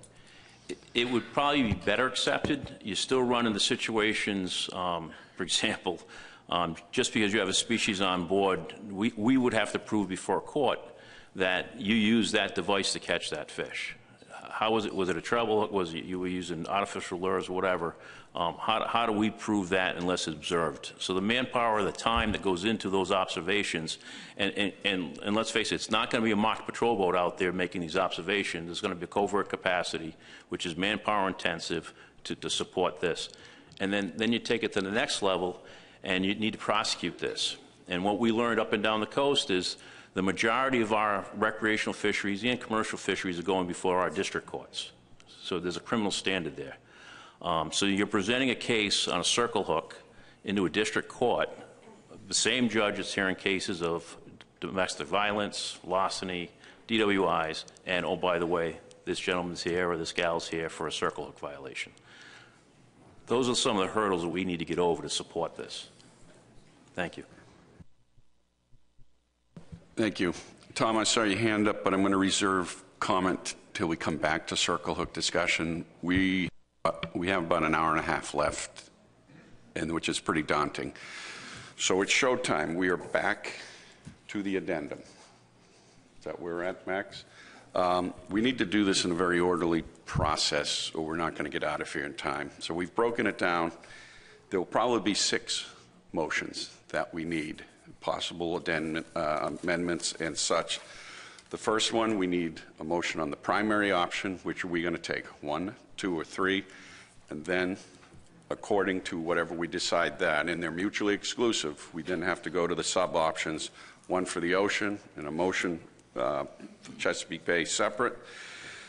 Then we need to talk about conservation equivalency and what standards we're going to hold. That may or may not need a motion, probably will need a motion. Then we need to talk about circle hooks, and then we need to talk about the implementation dates. There's 6 motions there, and we'll try and blast through. So let's open up discussion on the main motion that starts this off will be which option? Pat Kelleher. Thank you, Mr. Chairman. Under Section 3.1, proposed management options, I would move option 2 for equal percentage reductions. Thank you. Second by Richie White. In discussion, we will, very orderly, we're going to limit comments, multiple comments from individuals. We simply have to do that. Would you like to speak to the motion, Pat? Yeah, there was a point that Max reiterated for me that was brought up by the AP in regard to non-equal reductions as it pertains to allocation, and I think there is a fairness issue, and I know everybody, we're not going to have full support for this, but I think there is a fairness issue that needs to be dealt with here.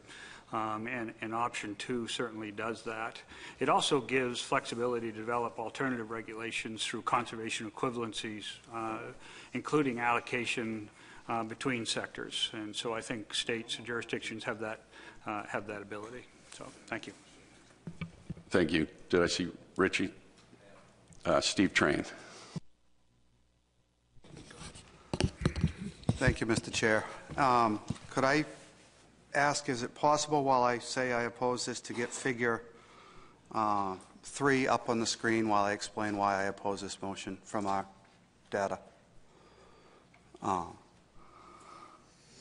the addendum. From the addendum, figure 3 that was in the data today.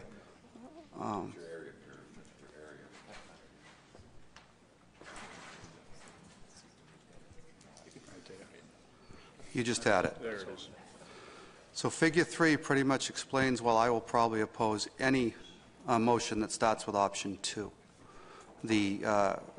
Most of the removals and most of the discards, most of the mortality is not coming out of the commercial sector and hasn't for a long time, and I would oppose this motion and probably any other under an equity scenario that starts with option 2. And as a disclaimer, we do not have a commercial fishery in Maine. Further comment? Adam Nowalski. So the difficulty I have right now is that this motion in particular uses the phrase equal percent reductions. I understand that as it pertains to Section 3.1, that relates specifically to recreational and commercial. I understand that. But if that is the sentiment that we're going to pursue, equal percent reductions, it's difficult for me to know how to move forward with this motion and a number of other motions if we're not going to have the conservation equivalency discussion sooner versus later. So I would ask the chair for some direction here. Perhaps we could have that discussion now. As I understand the analysis that we've done in New Jersey, all of the majority of the recreational options in the document are going to provide a significantly higher percent reduction for New Jersey than other states. Now, that may be how it's been done in the past, but that doesn't mean we need to continue doing that and we can't do better now. So I would ask for some direction here. What can we do to resolve the question about how states will need to take reductions under conservation equivalency I appreciate the guidance. Thank you, Adam. Essentially changing the agenda, and that is the will of the board. But before we take comment on that, I'd like to know what happens to this motion if we go into a different conversation. You can table this motion and take up the motion on conservation equivalency if that's what you want to do, or take up a discussion on conservation equivalency and then come back to this motion.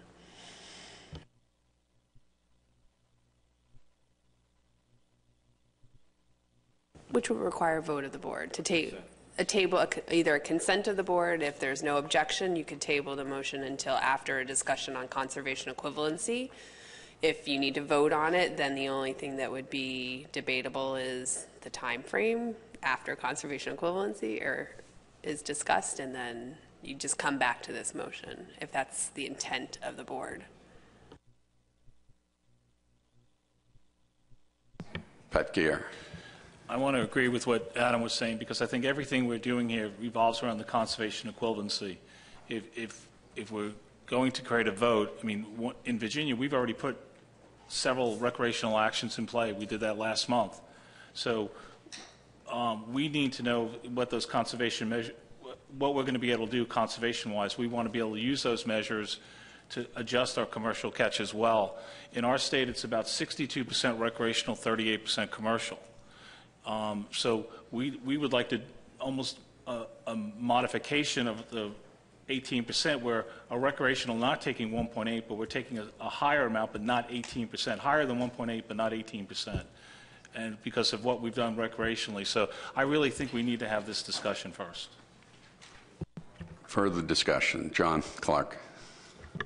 Thank you, Mr. Chair. I'm just a little confused here. Are we saying that through conservation equivalency, options 2 and 3 don't really matter? It's going to be up to each state to decide how they want to divvy up the reduction, because that's not what we took out to the public. The public heard option 2, which was equal % reductions to each sector. Option 3 was proportional reductions to each sector. Now we're making it sound like these options are no longer in play. And correct me if I'm wrong, Max, the original intent of this particular item is the technical committee wants guidance. Many of these options, as you see, we're targeting either 18 or 20, but the actual result in the Bay, if you go from 2 to 1 fish, it's 29. The question is, when a state crafts its conservation equivalency, does it have to match the option that's picked at 29%, or do you go with the 18%? Is that correct, Max? I think there's a couple moving parts here now. But I understand that it seems that some people are not talking that. I'll confirm that, yes. We definitely, I mean, my vision was that after the options were selected, we would then know which percentage we were talking about, which ones we would be choosing from that we would hold states to for conservation equivalency. The other part, John, is that the board did approve language at the last board meeting to include a blanket statement that the allocation of the reduction between the sectors could be changed through conservation equivalency. So that is built in there under both options 2 and option 3.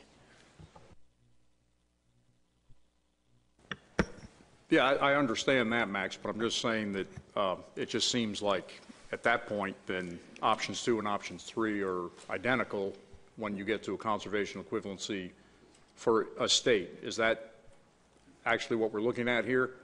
I mean, because both options are giving the same reduction overall, it's just different how they divide it between the sectors. So these are like defaults, and then each state can say, well, we'll take our conservation equivalency reduction mostly out of the recreational side or mostly out of the commercial side, depending on the state. Essentially, yes. Options 2 and 3 are both designed to get us to the same spot. Mike Lewisi. Thank you, Mr. Chairman.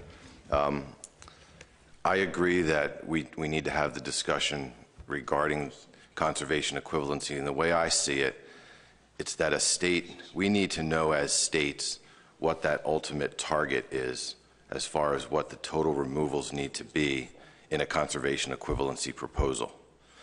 The way that I read the addendum, it states that we need to achieve an 18% reduction in total removals. So that's, I don't know why I'm not sure why we're even having the discussion. That the goal is to achieve an 18% reduction in total removals. How a state chooses to do that may require more burden to the recreational fishery and less to the commercial fishery. But at the end of the day, at the bottom of the spreadsheet, the total removals has to be reduced from the 2017 baseline. Now, I've heard something just this morning that has really upset me, and that has to do with what Adam brought up before about the effect of a coast-wide regulation to each state, and that there'd even be a consideration that a state, as Mr. Nowalski stated, would have to craft measures under conservation equivalency to achieve a 40% reduction, while others would achieve a 8% reduction, isn't something that I think this board needs to even discuss at this point. The FMP coordinator stated that the analysis hasn't even been done. So how are we as states expected to have a discussion on something where, you know, I have no idea what a slot limit or a minimum size requirement would have as an effect to our current regulation in Maryland. It could be 80% change for all I know. The analysis isn't done. But that would mean that I'd have to go home and craft measures on a conservation equivalency program to achieve an 80% reduction. That should be off the table. What we should focus on is whether or not this board wants to make the target 18% of total removals, or should it be the target that's part of the line that you select when you pick your sub option.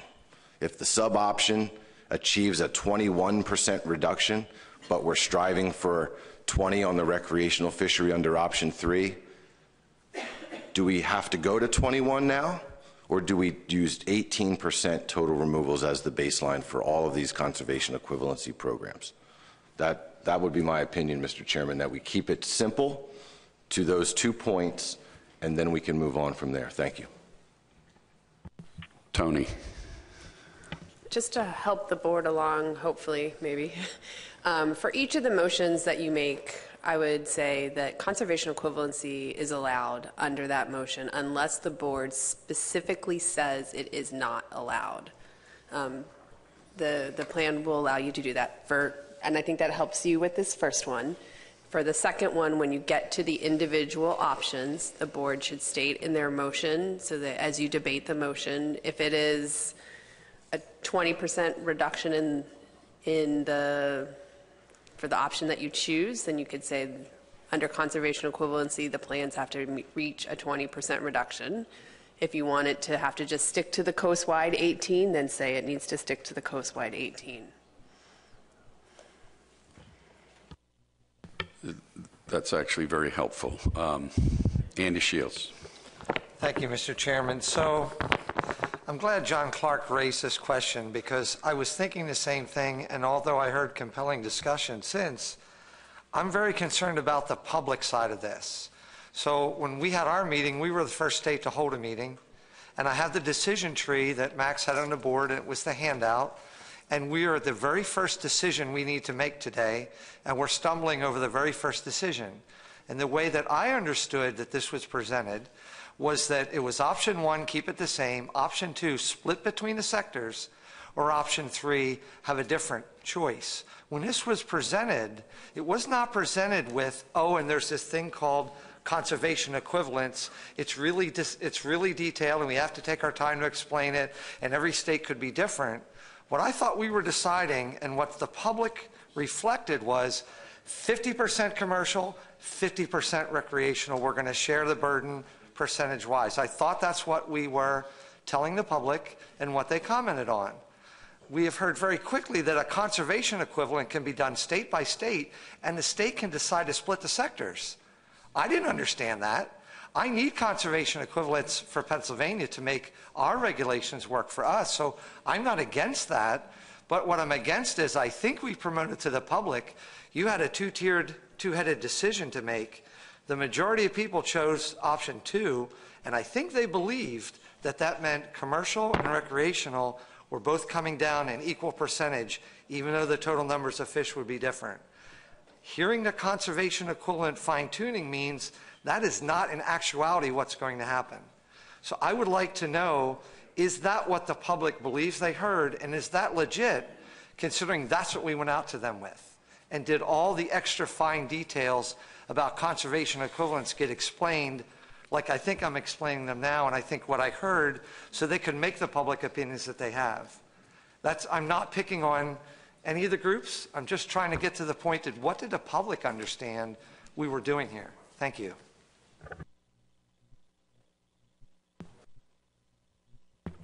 Adam, clear this up for us. No, I'm not going to be able to do that, Mr. Chairman, as much as I'd love to. It seems to me that by consent we've gone down the road of having discussion about conservation equivalency, so I guess we don't need a motion to table this at this point to take up the discussion. If that is in fact where we are, I would like to have the TC go through their memo and explain to us what each of these items means, and if we have to accept this memo as policy.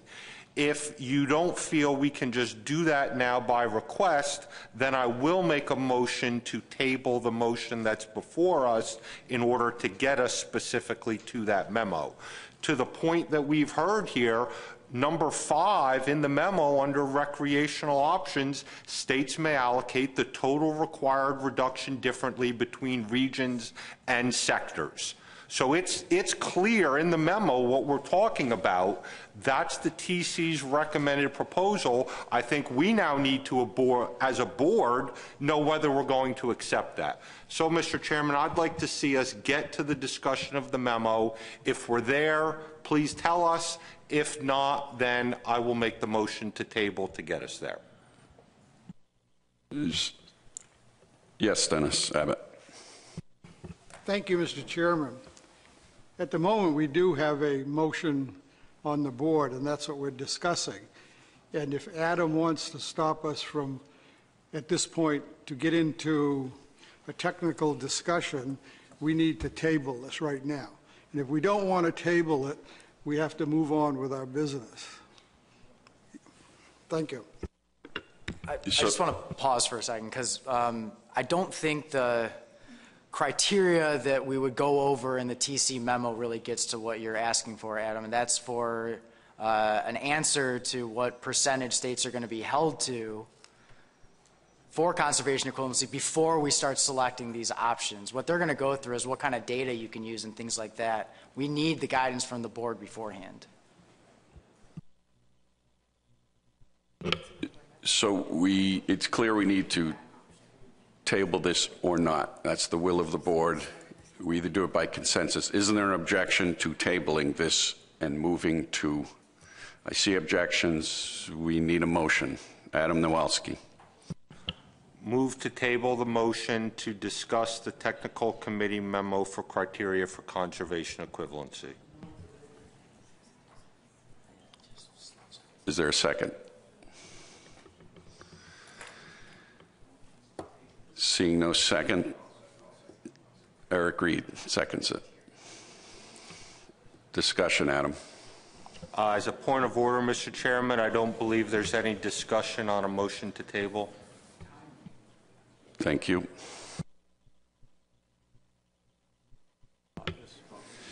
Do we need to caucus? 2 minutes.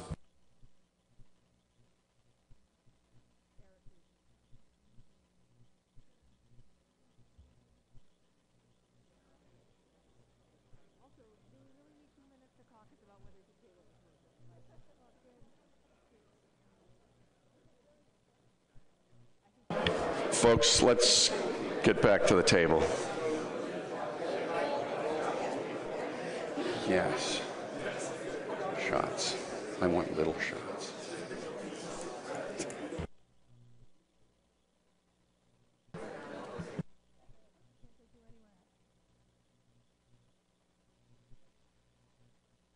Request the roll call vote.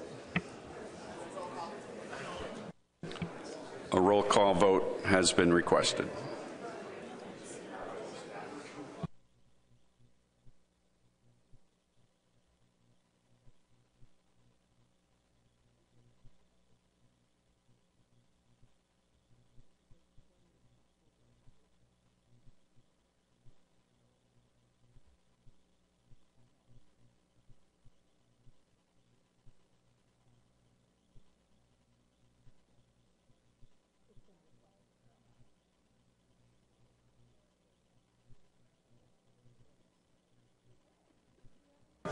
All right, folks.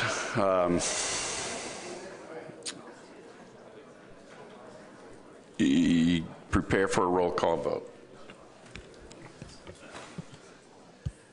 Okay. Maine. No. New Hampshire. No. Massachusetts. No. Rhode Island. No. Connecticut. No. New York. No. New Jersey. Yes. Pennsylvania.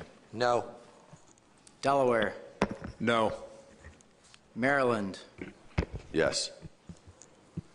District of Columbia is not present. Potomac River Fisheries Commission. Yes. Virginia. Yes. North Carolina. Yes. National Marine Fisheries Service. Abstain. U.S. Fish and Wildlife Service. Abstain.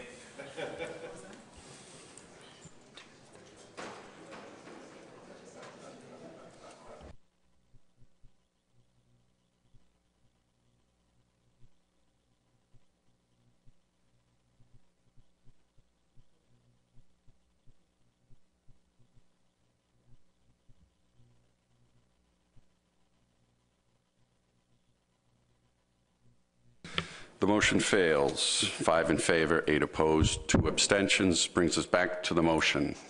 Discussion. Eric Reed. You want me to apologize in advance? I probably should. So, given the discussion that we just had, and you know, I'm hearing very different things about what may happen within each state, and they are not equal percent reductions. So I'm going to make a motion to substitute. Move to approve option 3 under section 3.1 for unequal percentages reductions. And the reason for that, I mean, normally I would maybe have different rationale, but my rationale is in order to accomplish conservation equivalency, and the discussion we just had, the discussion is about unequal percentages, or not necessarily the ones that are in the document, but unequal percentages in general. And my opinion would be that if we were to approve the first motion, that would be off the table. So that's why I'm making this motion. So thank you, Mr. Chairman. Do we have a second? Point of information. Point of information. I'm wondering if we should have something in there as long as the total reductions are equal to 18%.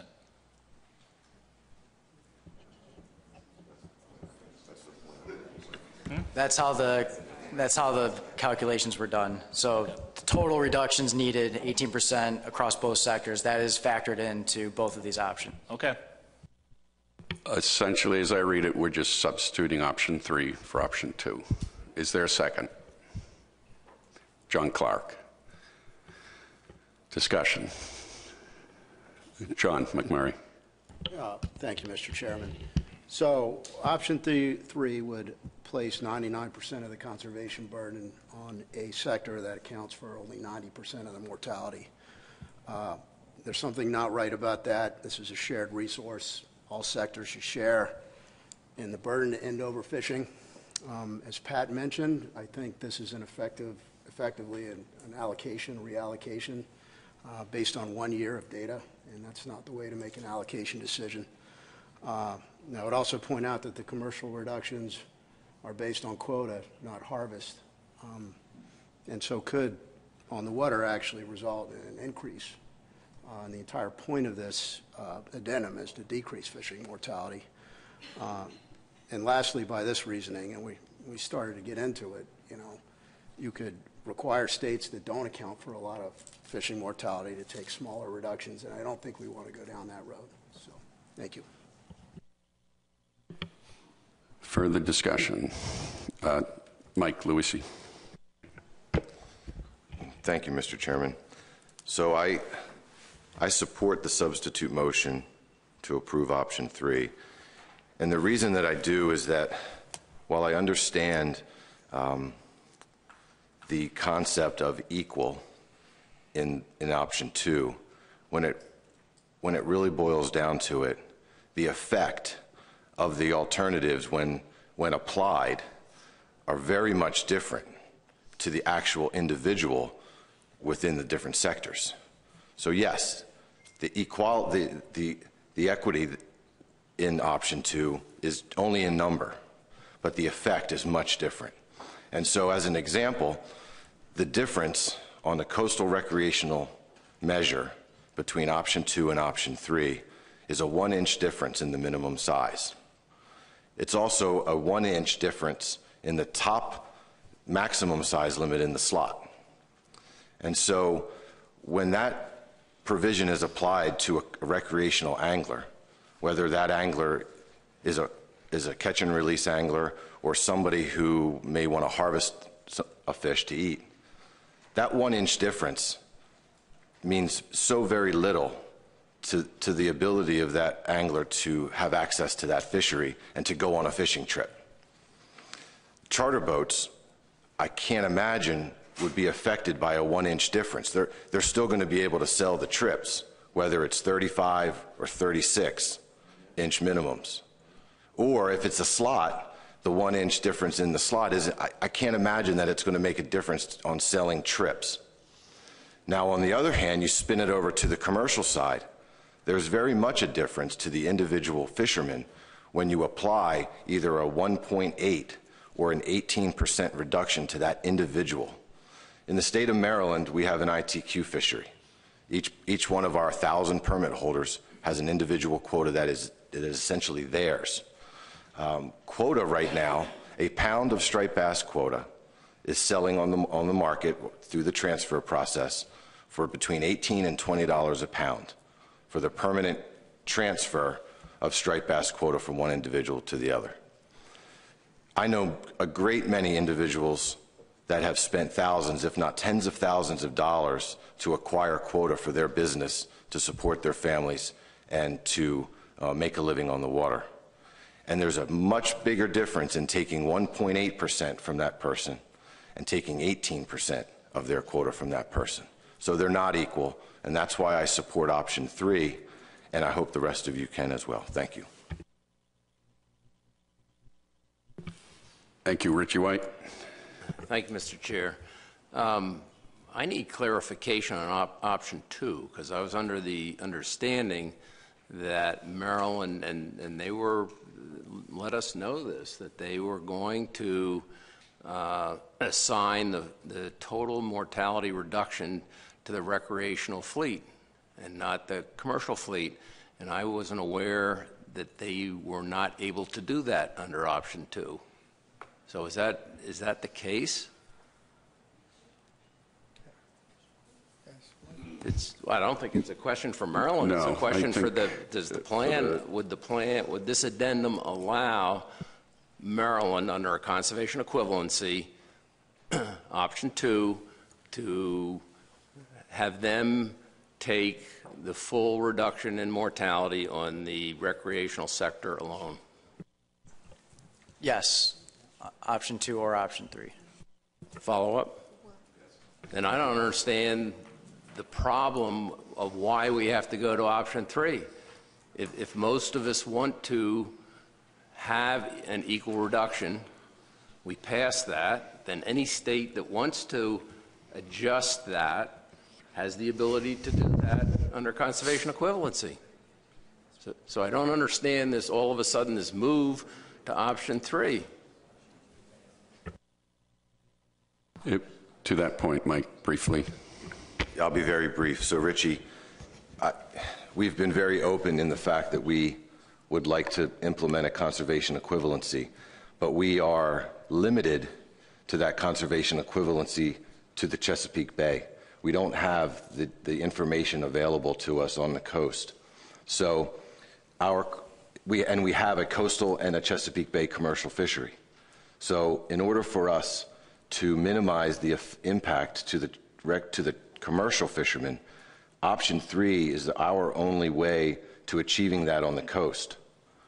And so because if option 2 is selected, then we would need to take an 18% reduction on our coastal ITQ permit holders.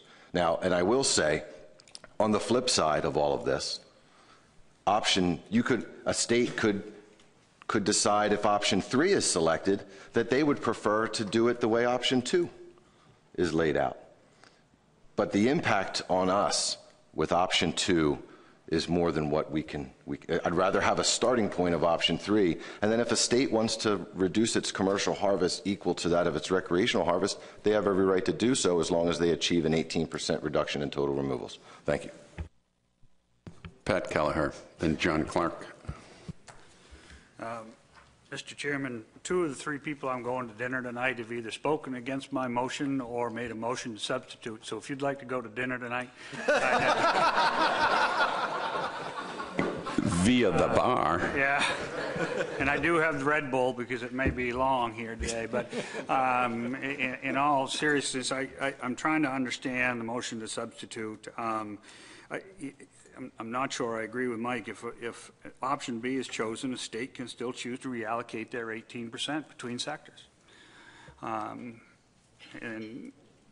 I feel like those flexibilities are in place for both option 2 and option 3. And as such, I'm going to be voting against the motion to substitute.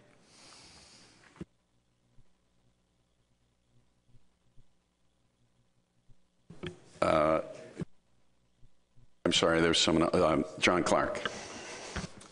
Thank you, Mr. Chair. I seconded this motion. I would have preferred calling it sector proportional percent reductions, but a lot of the reasons are brought up by Mike Luisi. We have an ITQ fishery in Delaware. It's a small commercial fishery.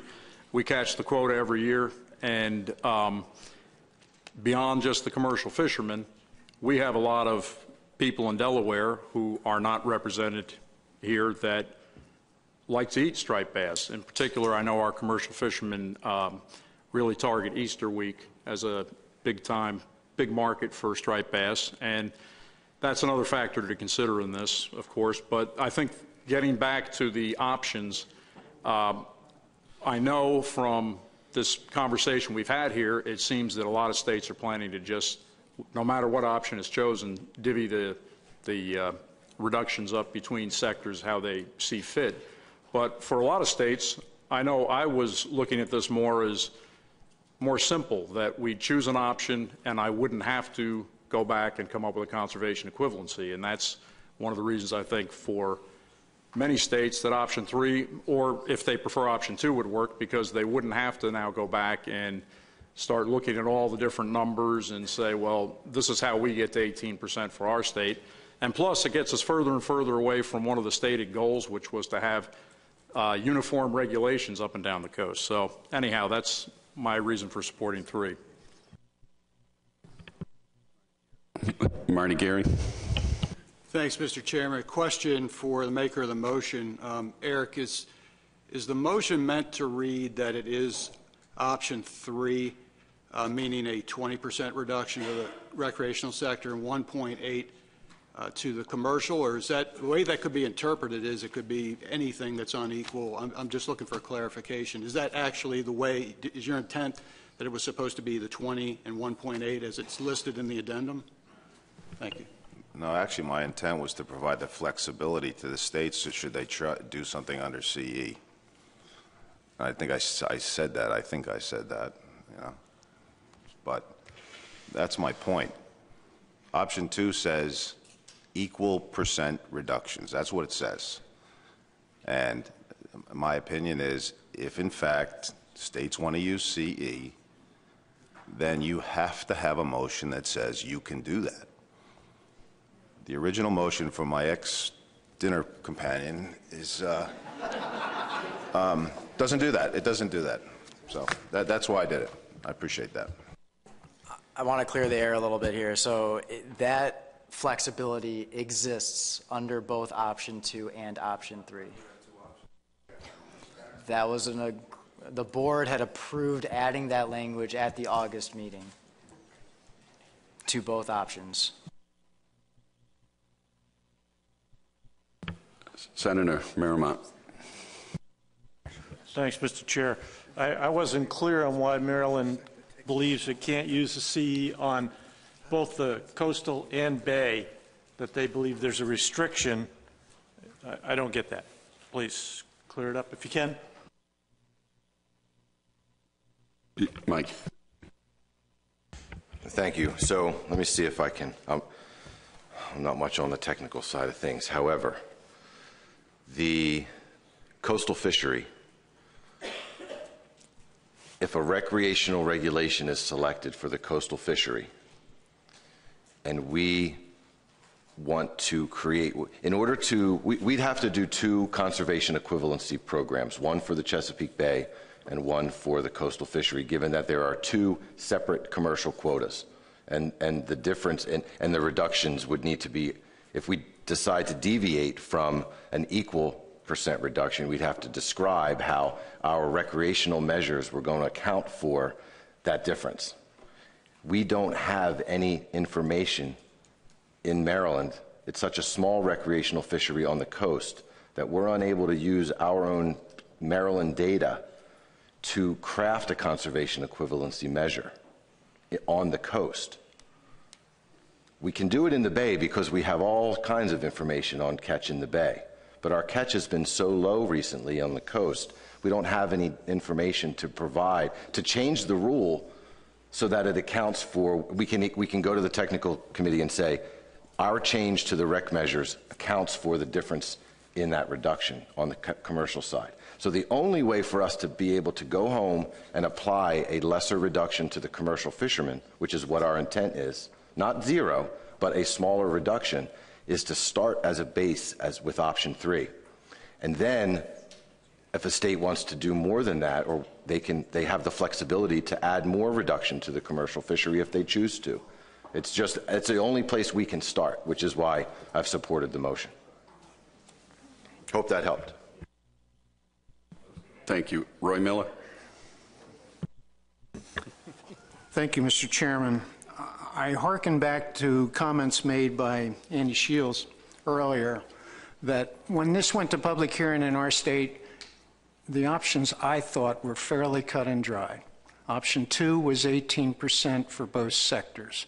Option 3 was 20% for the recreational sector, 1.8% reduction for the commercial sector. Somehow we have evolved this afternoon along different lines, and I'll tell you what I don't like about it. If this motion were to pass, as Max characterized it and others have characterized it, that throws the ball back in Delaware's court. In other words, we're going to have that discussion at home, how we divide the striped bass reductions among the commercial and the recreational sectors. And honestly, I don't want to have that discussion, pitting our commercial fishermen against our recreational fishermen. Our laws are designed around implementing the management plans approved by the Atlantic States Marine Fishery Commission. That is the regulatory authority we were given. If we don't get guidance from ASMSC, we're on shaky ground legally in our state when we go to public hearing. Thank you. Thank you, Roy. We need to move on this question. Is there any, there's been great comments on both sides. Are there any further comments that can solidify last comments? Let's see, what do we have here? Joe Cimino. Thank you, Mr. Chair. I think something important here, because either of these options, we keep talking about conservation equivalency. My understanding is one thing that the technical committee, through a couple of the meetings on this, has come up with is what states do not have enough data to do conservation equivalency. And if that's true, can we hear what states those are? Because they're going to be impacted by either of these options.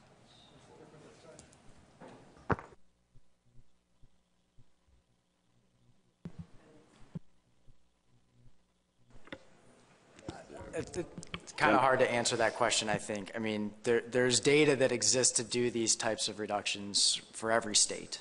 So.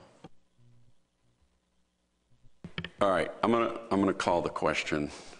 Point of order, Mr. Chairman. I'm sorry, where did that come from? Adam Nowelski? This was one of the major topics under public comment, and I would ask that we hear from the public before this question is voted on around the table. It's the pleasure of the board. As chair, we have 6,000 comments on this already.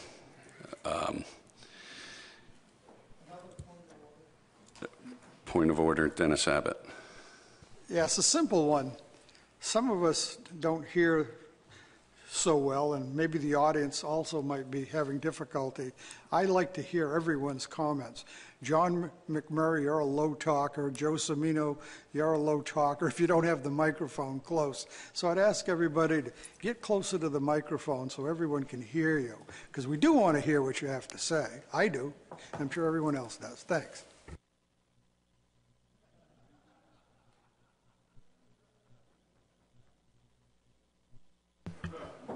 Mr. Leo, I will take one brief, because I don't want you to have a stroke.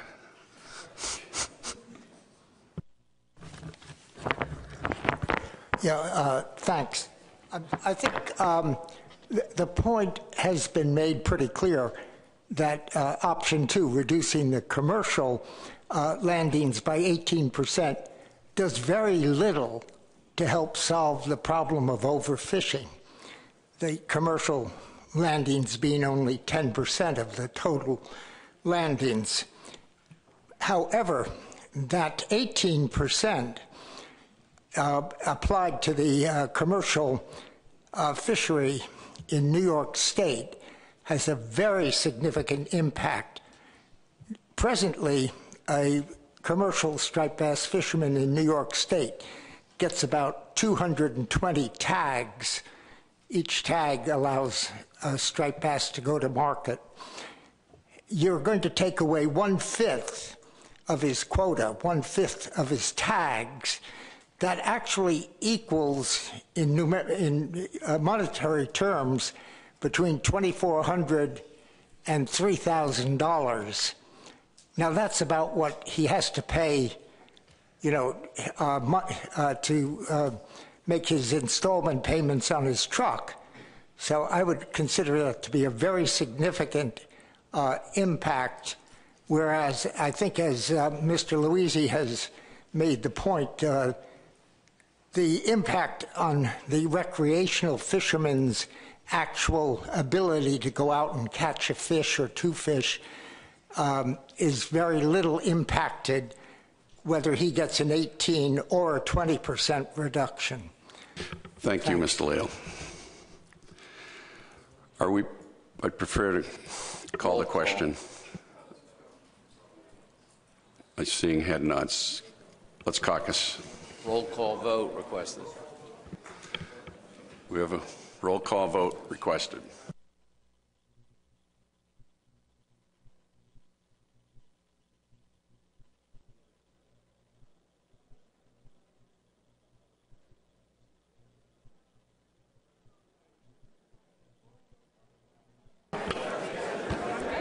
Prepare for the roll call, please.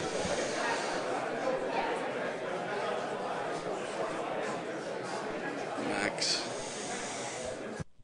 Roll call.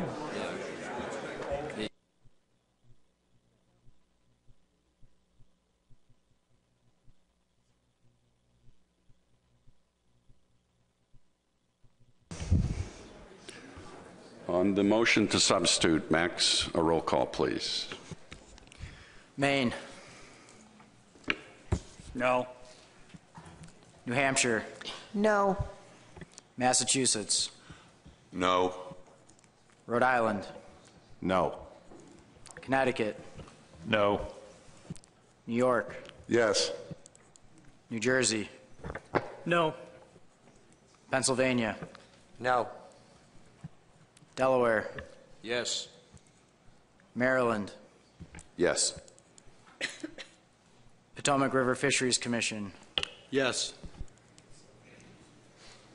Virginia. No. North Carolina. Null. National Marine Fisheries Service. Abstain. U.S. Fish and Wildlife Service. Abstain. North Carolina, was that a null or a no? That was null, N-U-L-L.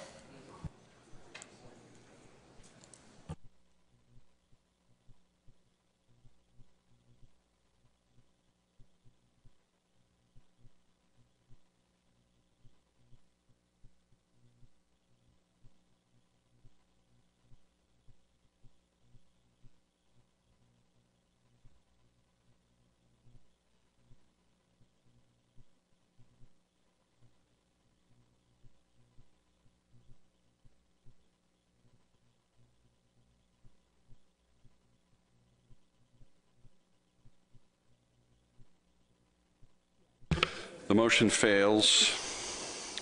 4 yeses, 8 noes, 2 abstentions, 1 no. Back to the main motion. Brief discussion.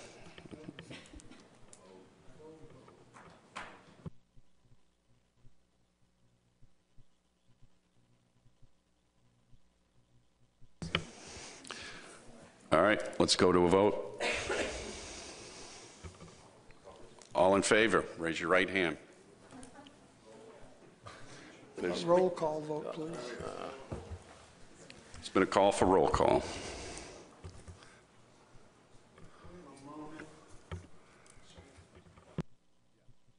Sorry, minute for caucus.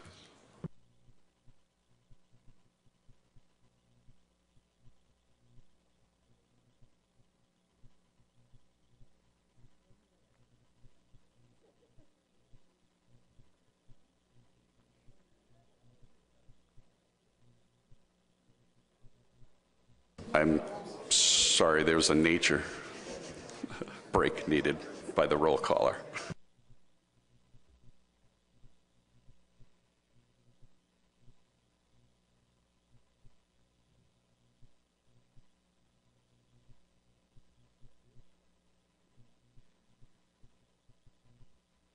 All right, prepare to roll call. Maine. Yes. New Hampshire. Yes. Massachusetts. Yes. Rhode Island. Yes. Connecticut. Yes. New York. No. New Jersey. Yes. Pennsylvania. Yes. Delaware. No. Maryland. No. PRFC. No. Virginia. Yes. North Carolina. Yes. National Marine Fisheries Service. Yes. U.S. Fish and Wildlife Service. Yes.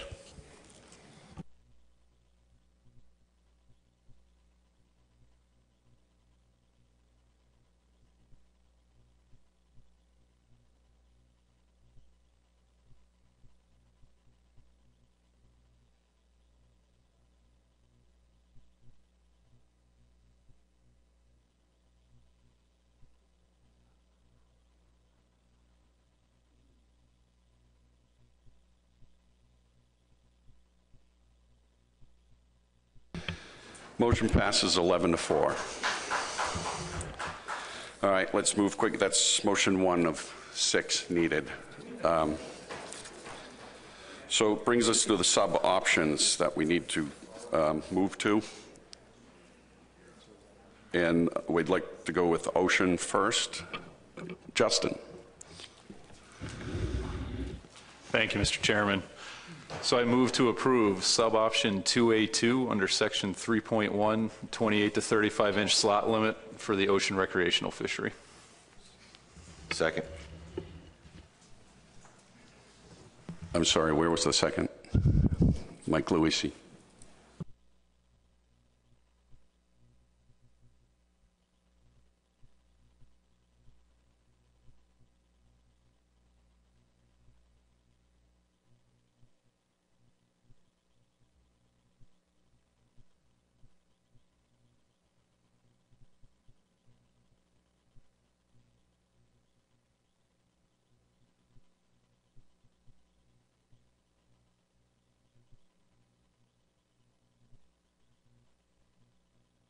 Would the motioner like to discuss? Thank you, Mr. Chairman. So, I'll start off by acknowledging that I think everybody around this table recognizes we've gotten a very strong signal from the public that they want us to take strong conservation action on striped bass. I think I'm probably in the same boat as everyone around the table, that I got more emails and calls about this than I've gotten about just about anything since I've been involved with on the commission. And so I think we need to acknowledge that any of the options we're looking at in this document, whether they be the slot limit options or the minimum length options across option 2 or 3, all call for anywhere from a 43 to a 52% reduction in harvest.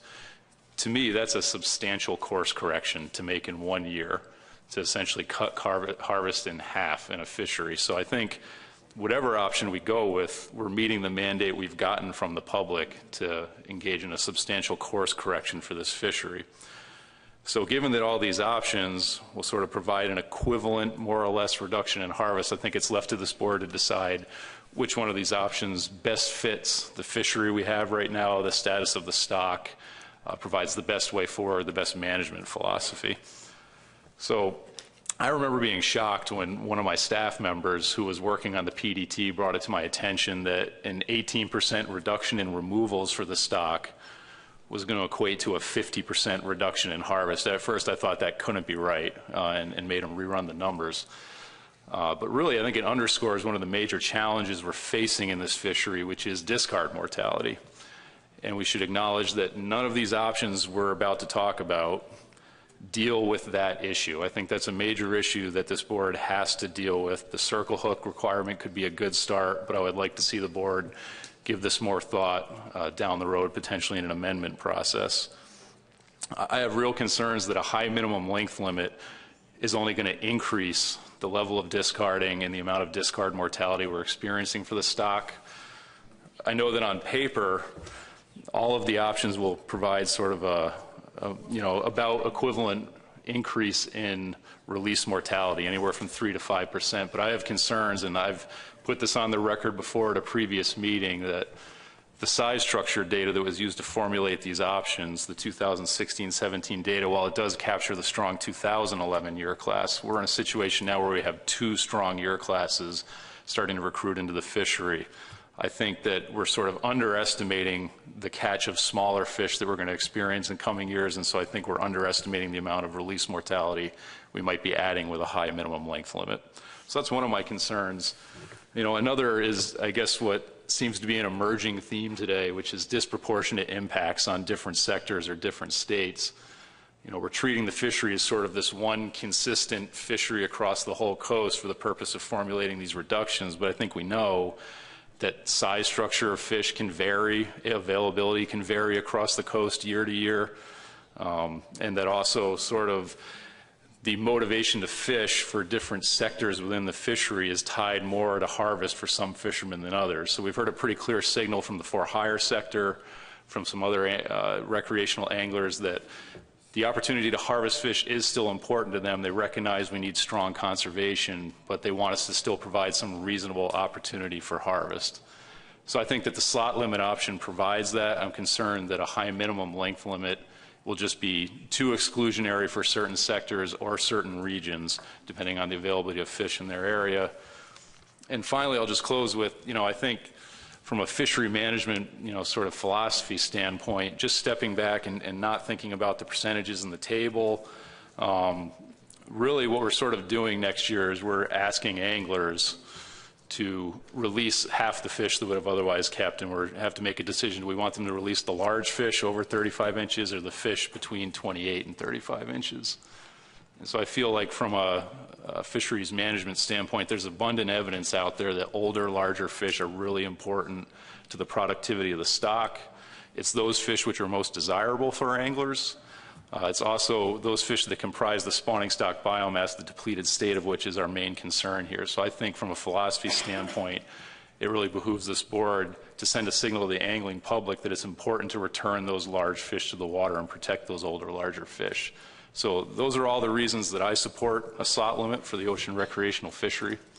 I recognize that a high minimum length limit would also provide substantial conservation for the stock, but I just feel like the slot limit is the best way forward at this point.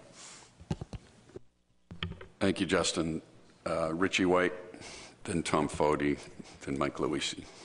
Thank you, Mr. Chair. I'm going to oppose this motion. I'm going to support the motion that had the most public input, both throughout all the public opinion and also state of New Hampshire. And I'm going to be supporting A1. Thank you. Tom Foti. As we said this morning, or at lunch, I'm going to give you a little bit of a history lesson again. When we basically, in the original plan to rebuild this stocks, what we basically did was protect the 82-year class until it spawned, because it was a big year class until it went through the system. Because I know, because every year I had to go to Trenton and get a bill passed, because we did it by legislation back there, and raise it up another inch or 2 inches at a time. And we basically didn't open the fishery until almost 95% of those females had basically been able to size to where they could spawn. Well, right now we're doing just the opposite. We hammered the 2011 year class, and before they got out of the bay. It was a misappropriation. We didn't realize the catch was going to be big. We did it. We are now going to be hammering the 2011 year class, and if this is in place for 2 or 3 years, the 2015 year class. So the 2 year classes we're depending on to go up, to basically come up into the maturity. And again, my science that I've looked at over the years says that if the big fish don't go in every year, and there's always a disagreement whether the young females that are 34 between those size limits are actually more productive than the fish, because their eggs survive better because they have less PCBs in them. So it's always a controversy which is better, more producing fish. I don't like either one of the options, to tell you the truth, because then we're going to be hammering the big fish. But what are we doing? Are we protecting the year classes as they moved along that actually did rebuild the stock, or are we trying a new plan that I think is just going to have the opposite effect? So I can't support this motion.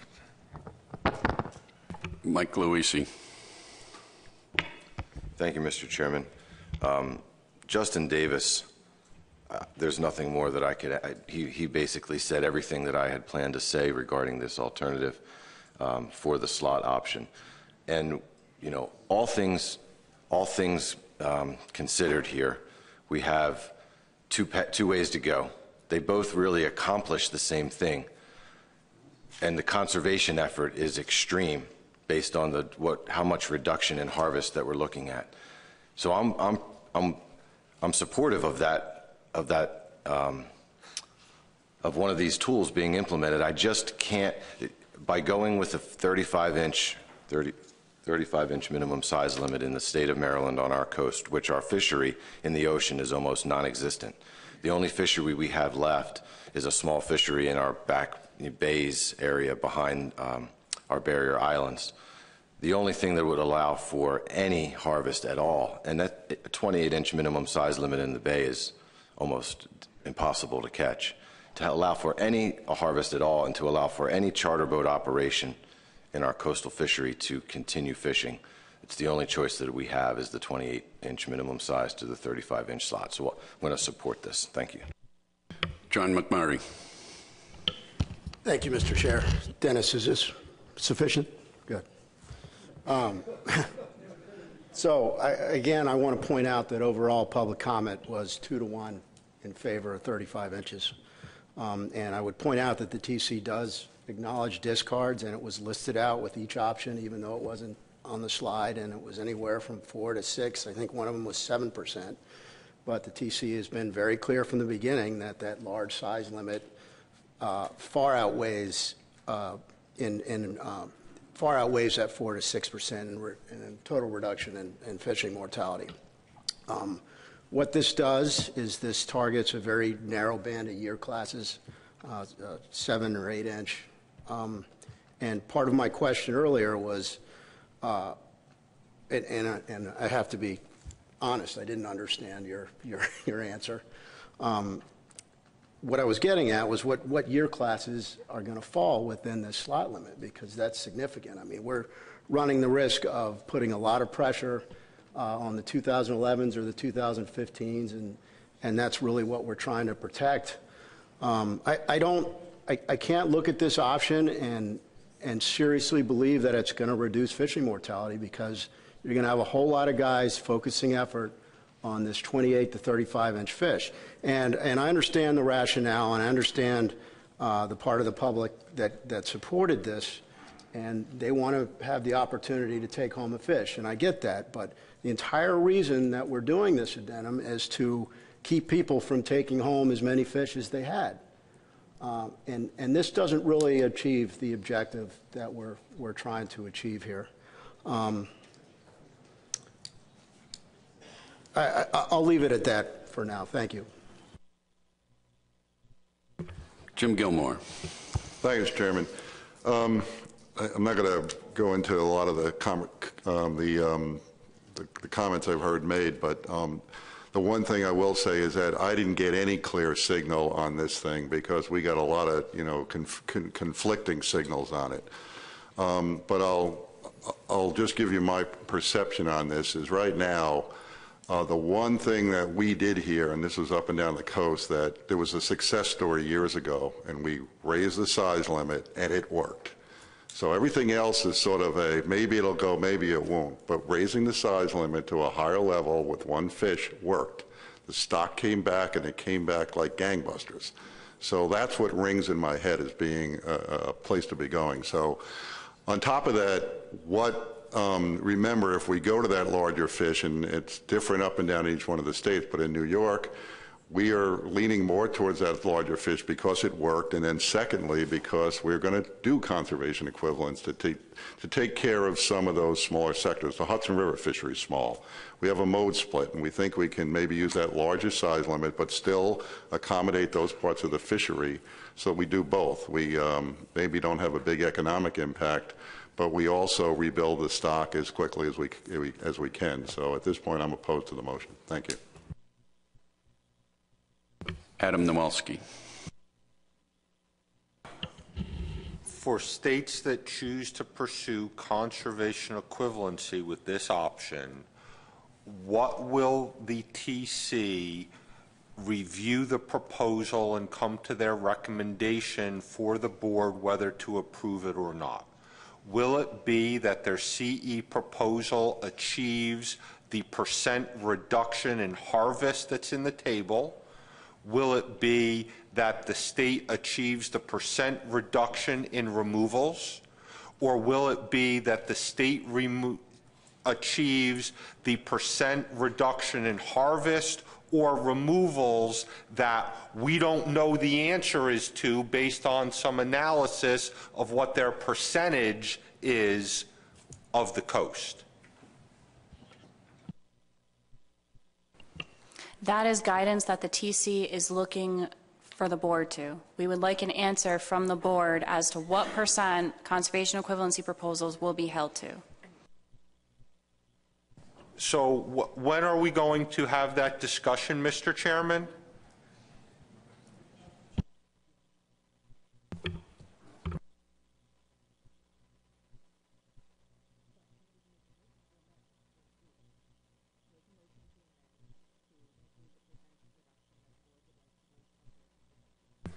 Okay.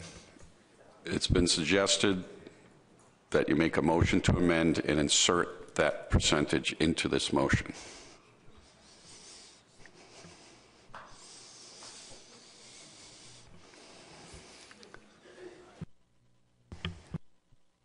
Go ahead, Tony. It's the pleasure of the board of how we would like to take this up. You can either add it to this motion or you can take it up in a separate motion after it's been finalized. But either way, we do need to give direction to the TC.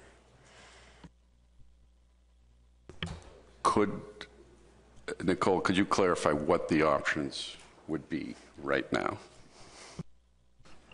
So there are several options. As Mr. Nowalski pointed out, the overall coast-wide reduction needed to get F back to the target in 2020 is 18%. The option in the motion that is up on the screen has a projected reduction of 19%. And there is also an additional option that has been discussed here at the board that under each selected option, a state's individual reduction will vary state to state. And as has been pointed out, the board does not have those individual reductions in front of them at this time. So if the board chose to go with that route and have states held to whatever reduction their state would have had under the selected option, the states would have to go back and calculate what that reduction would be and then submit a proposal that met that reduction.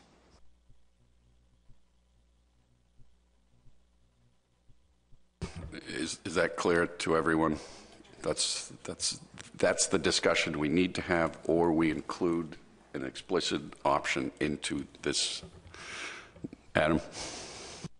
So I will move to amend to include or a CE proposal to achieve an 18% removal. Is there a second?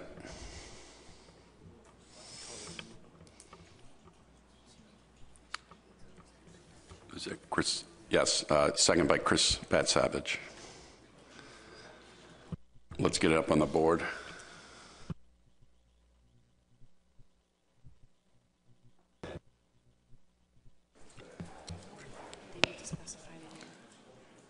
Adam, can I look for a little bit more clarification that we're talking about an 18% reduction in total removals relative to 2017? Yeah, I didn't even think that was an option for discussion. I thought the document was pretty clear. We were doing all of our evaluation on 2017. Whether we agree with that at this point, I felt that decision was made. So, yes, that's what I think we'd be looking at.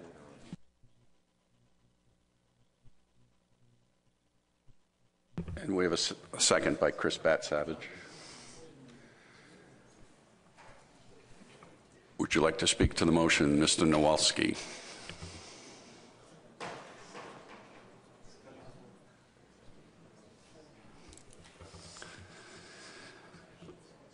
Adam, did you want to speak to this? I think it's pretty clear what we're trying to make clear here. Thank you. Joe, I had you on the list. Has things changed? You're all set. Steve Bowman. Oh, you. That was.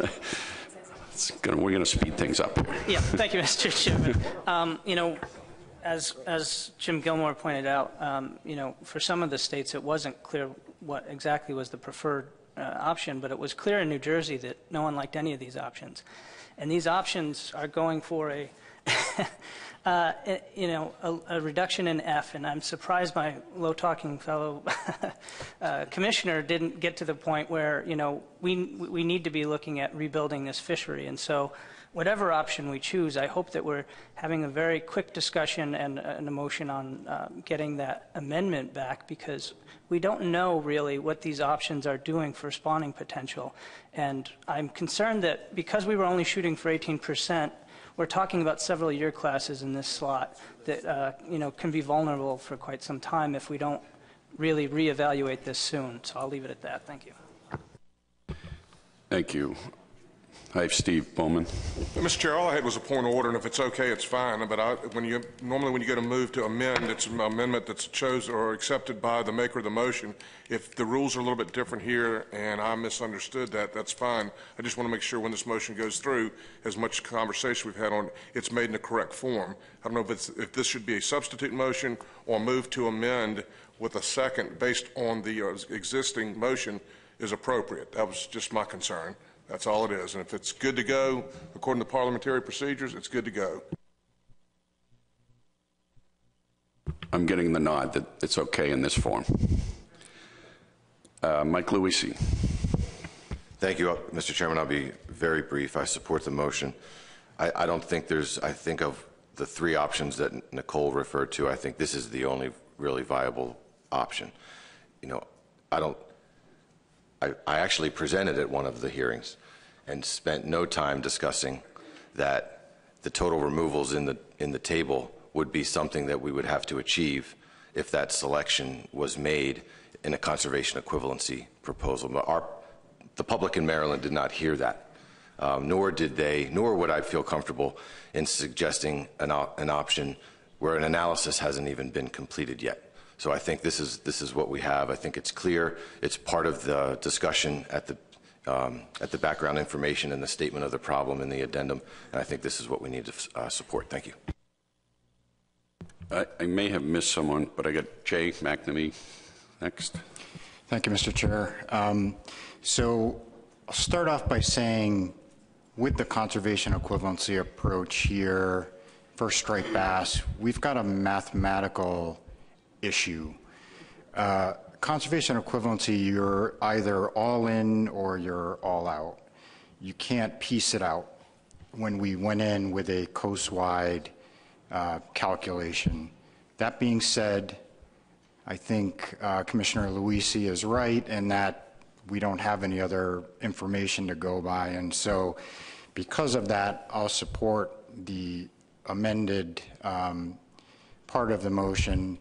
I do also agree with, I think it was Commissioner Semino who said this needs to be added to the amendment discussion because this is not, conservation equivalency can't work like this. We are not going to achieve our goals. So I'll acquiesce because I think we need to take action and move this addendum.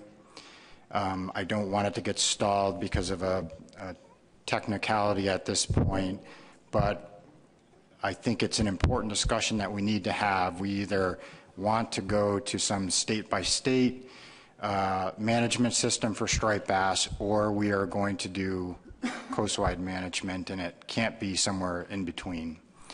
And then one final thing, Mr. Chair, I do support the original motion as well made by Commissioner Davis. And, you know, I think we talk about slot limits and protecting spawners all the time. In particular with this fishery, I think we have an opportunity to test that here.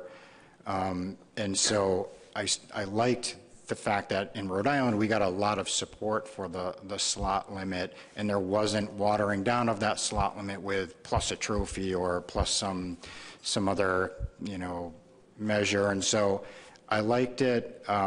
I'd like to see it pass. However, I could be okay with either the slot limit or the minimum size, but I'll just offer that there's a cohort issue. Whether you jack the minimum size, fish continue to grow, you're going to have to deal with it at some point. These are dynamic systems, so you may have bought another year or two with the 35, but you're going to run into the same problem that that folks have been talking about with the slot limit with the minimum size at some point as well. Thank you. Thank you, Jay. I hope we all note that we could have avoided a lot of heartburn that we're having right now if we had fully defined how we do conservation engineering. And I guess that's for the next amendment. Further comments on the motion to amend? Seeing none, let's go to the vote. Caucus for a minute.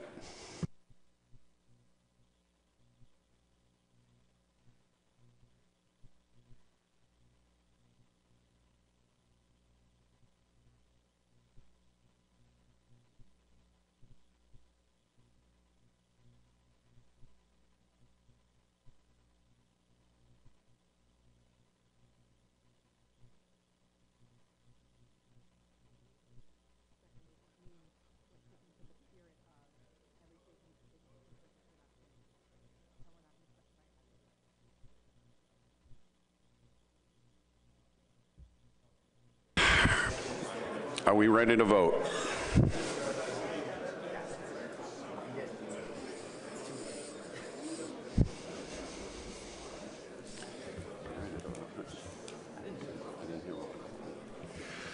All right. All in favor, raise your hand.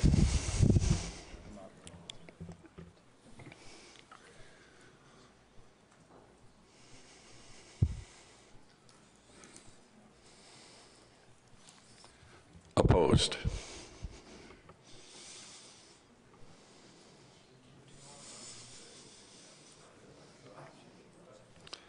Abstention? No.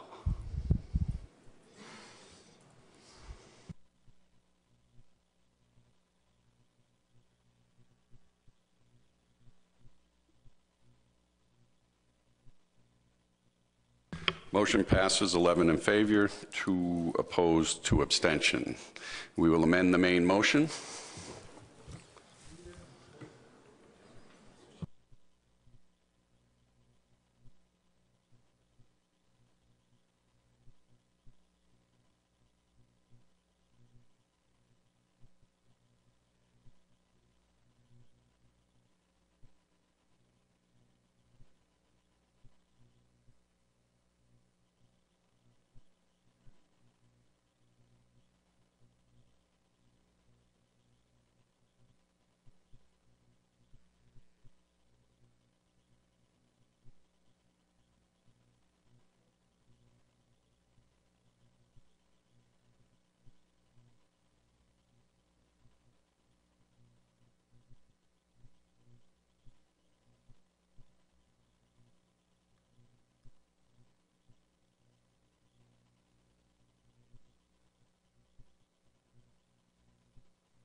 Let me read the newly amended motion into the record. Move to approve sub-auction 2-A2, one fish at 28 to 35 inches for section 3.1 for the ocean fishery. Conservation equivalency proposals are required to achieve an 18% reduction in total removals relative to 2017.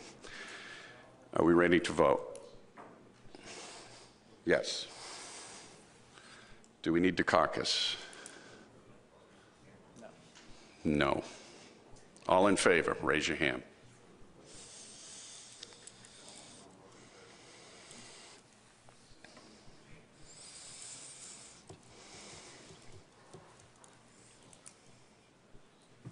Opposed?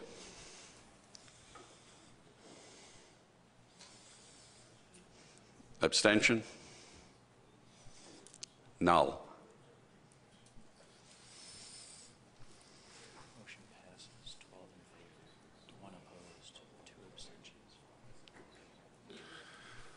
Motion passes 12 in favor, 1 opposed, 2 abstentions.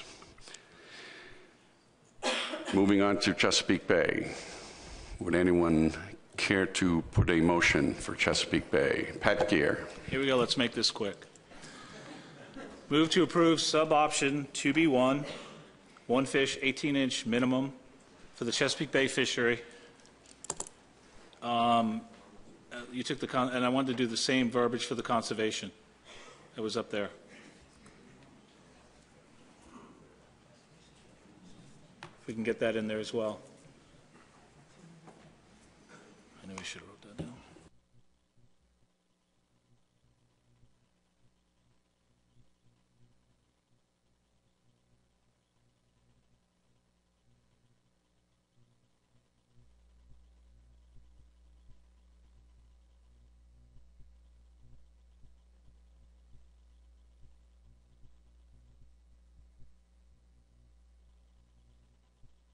Is there a second? Marty Gary. Discussion. Pat Gear.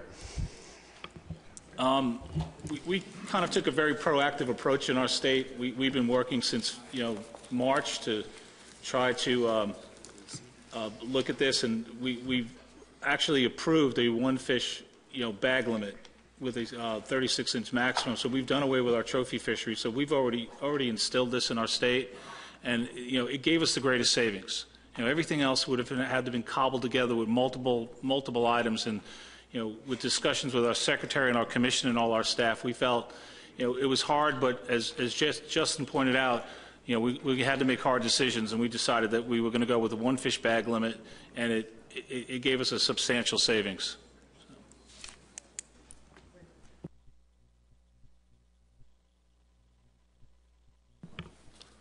Further comment, Mike Luisi. Thank you, Mr. Chairman. So this one's kind of awkward for me, in the fact that for the last few years we have worked in Maryland extremely hard to implement measures that reduce discard mortality.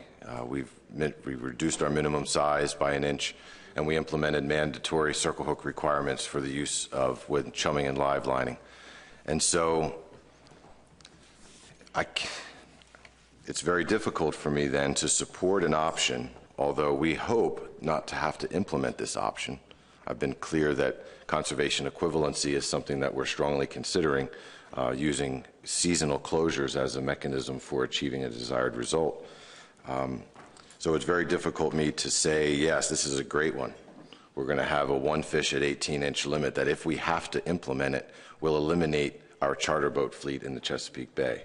They can't sell trips for 1 fish, 1 small fish. Also, this option increases the release mortality by 4%.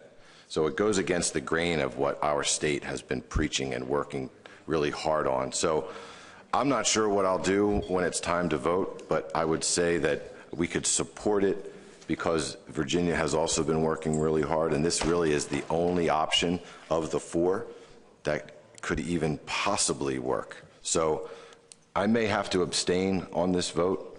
I just put that on the record, given the awkwardness of the application of this measure in our state. Thank you. Further discussion? Seeing none, let's vote.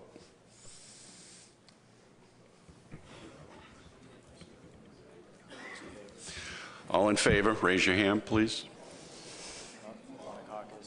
Oh, sorry. Caucus, 2 minutes.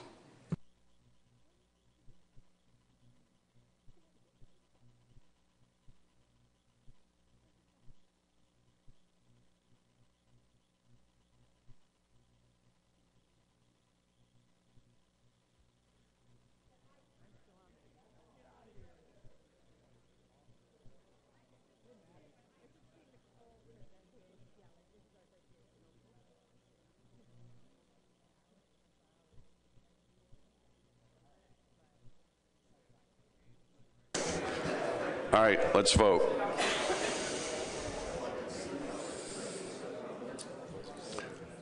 All in favor, raise your hand, please.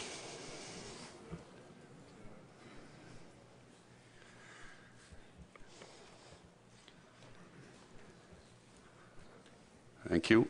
Opposed? Abstentions? No.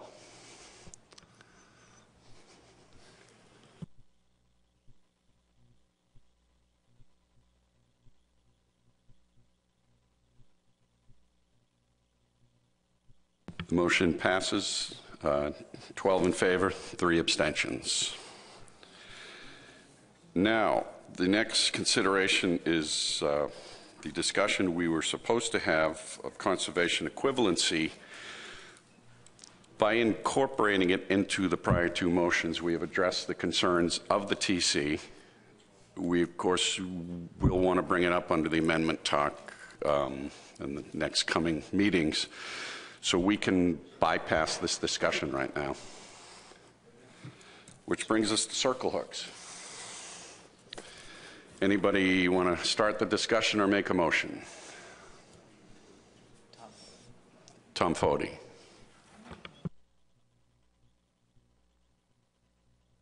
I need to get close so you can actually hear me. I guess it might be a problem hearing me. Circle hooks, they work. You don't gut hook fish with circle hooks. it should be any way we can get catch and release fishermen, even the regular fishermen, to use them is productive. It's going to save a lot of fish. How do we go about it? That's the problem. I spent a lot of time talking Kurt. I spent a lot of time talking to my law enforcement.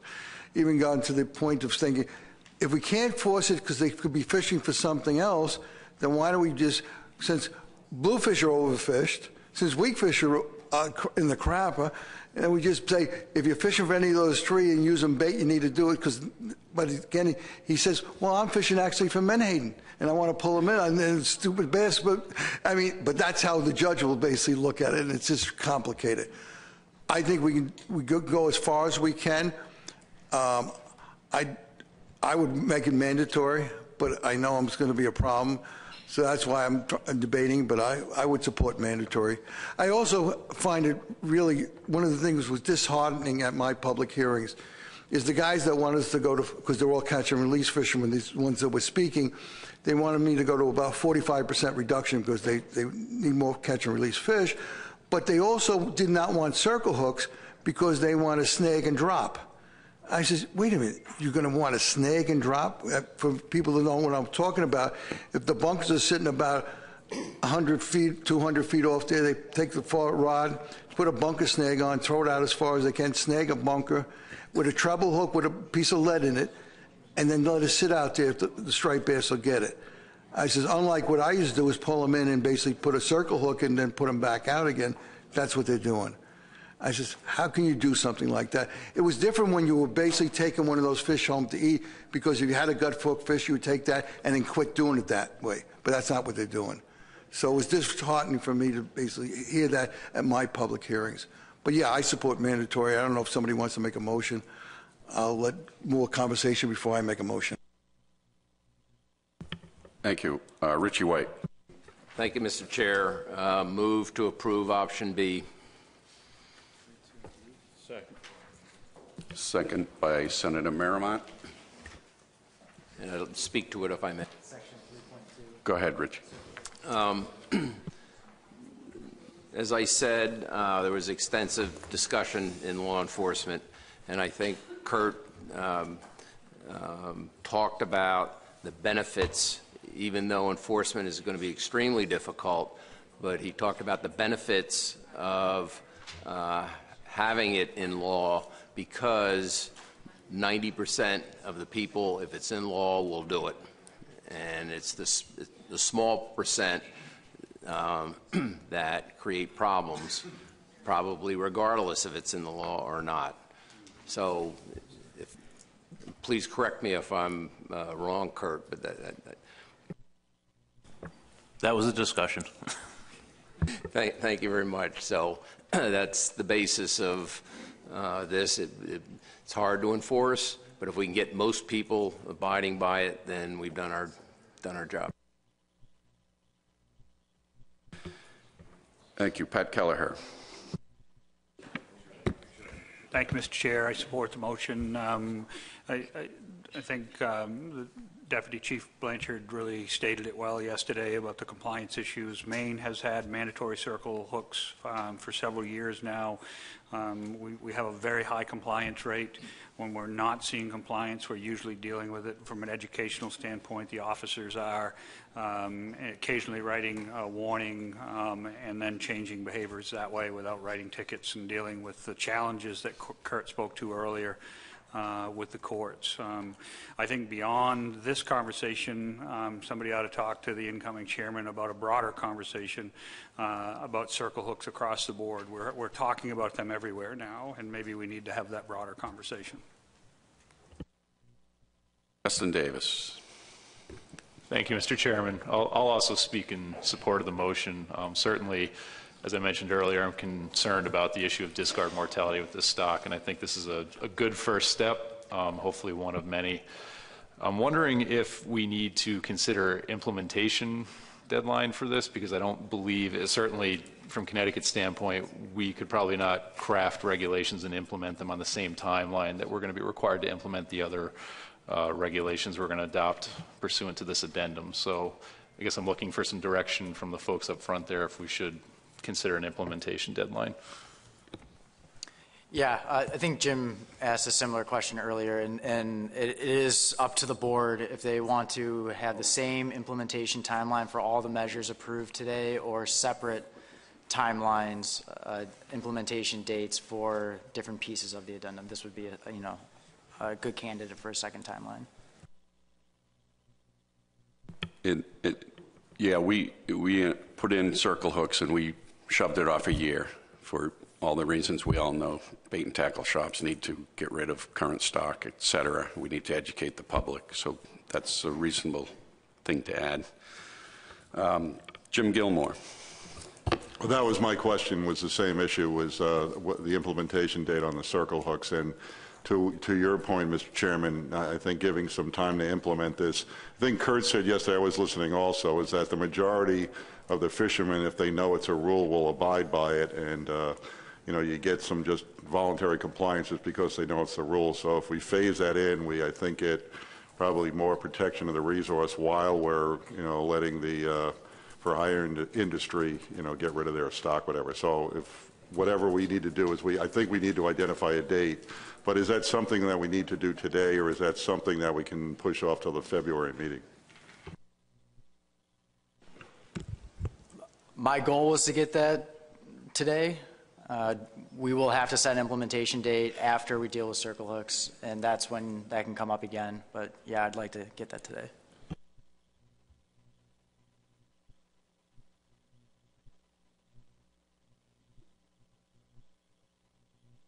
Okay, and that we don't need to put that as an amendment now. We can talk about it as part of the implementation schedule at the end, 5 minutes from now. Representative Peake. Thank you, Mr. Chairman. A question about option B. In the middle of the paragraph, it says states have the flexibility to develop regulations that address specific needs of their fisheries. I guess my question is, would that allow states the flexibility to exempt certain sectors from the circle hook requirement?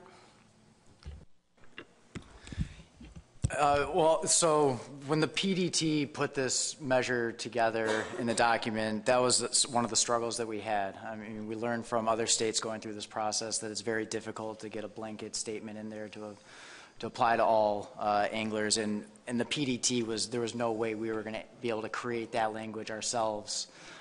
Because of that, that's why you see that flexibility in there. And if this option were to pass, we would need some guidance, the plan review team, on where those exemptions could apply, what fraction of total catch are you addressing with your circle hook provision, out of something that we can use to say, yes, this meets the intent of the provision. Yeah, thank you, and I don't mean to imply that I'm not supportive of circle hooks, but there may be, very small, well-defined sectors for a variety of reasons that we might want to take a look at, and I want to make sure we have that flexibility within this option. Yeah, again, the intent is to allow, we standardize the definition of circle hooks. That's about as much as the plan development team could do, allowing states flexibility to work with their anglers, work with their sectors to craft a language, a regulation that would work for a majority of anglers out there targeting stripers. John McMurray. Thank you, Mr. Chairman.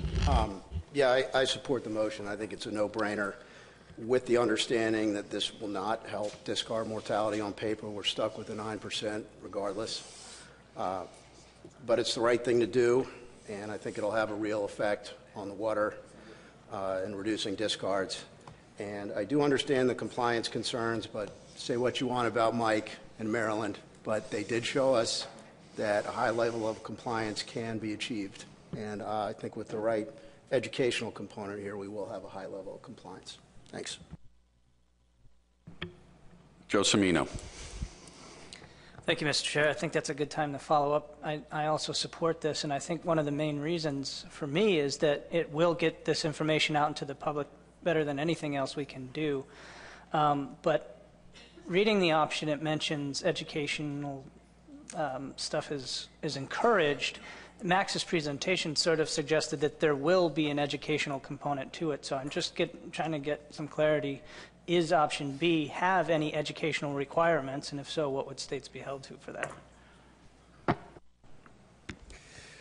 So as far as a compliance criteria, no, it is a, encouraging anglers to use that provision. I think the intent is that if a state is going to put a regulation on the book, there would have to be some sort of education criteria there already. So by default, states would be doing that.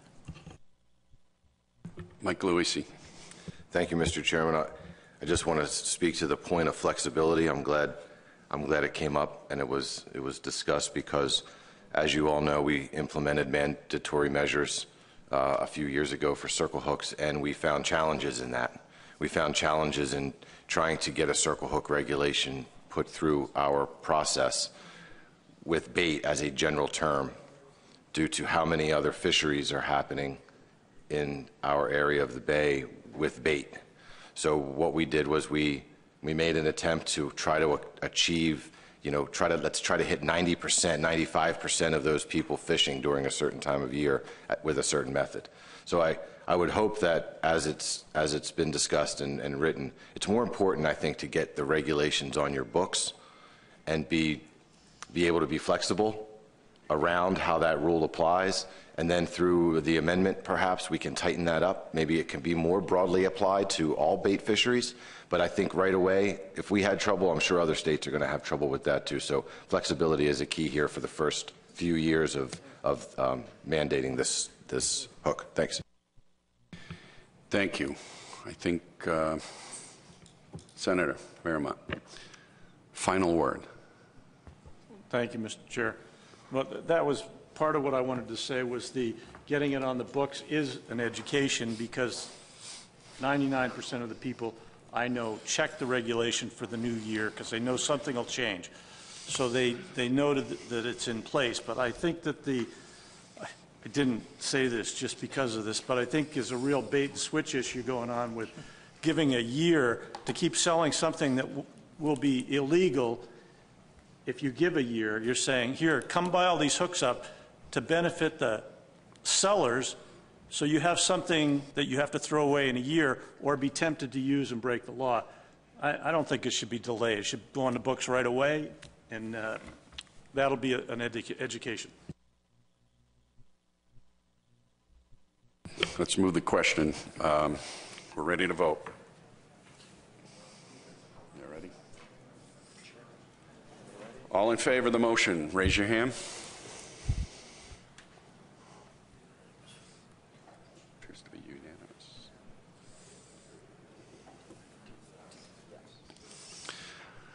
Thank you. Opposed? Abstention? Null. Motion passes unanimously. Okay, one more item, and that is the implement. Before we leave this topic, I do want to say, we've been talking about this flexibility, and again, the plan review team is going to review these proposals, implementation plans, and have to make a call on whether it meets the intent of this. So I'd like to have some sort of consensus around this table. If it could be as simple as any regulation on the book would meet the intent here, no matter who it applies to, or as complex as you want to make it. But can we just have a minute of discussion, giving some guidance to the plan review team about intent for these circle hooks provisions? Roy Miller. Mr. Chairman, to provide some guidance, I would just direct us to paragraph 3 of section 3.2 circle hook provisions, and I think that says a lot of what we need to specify in the way of intent. Thank you.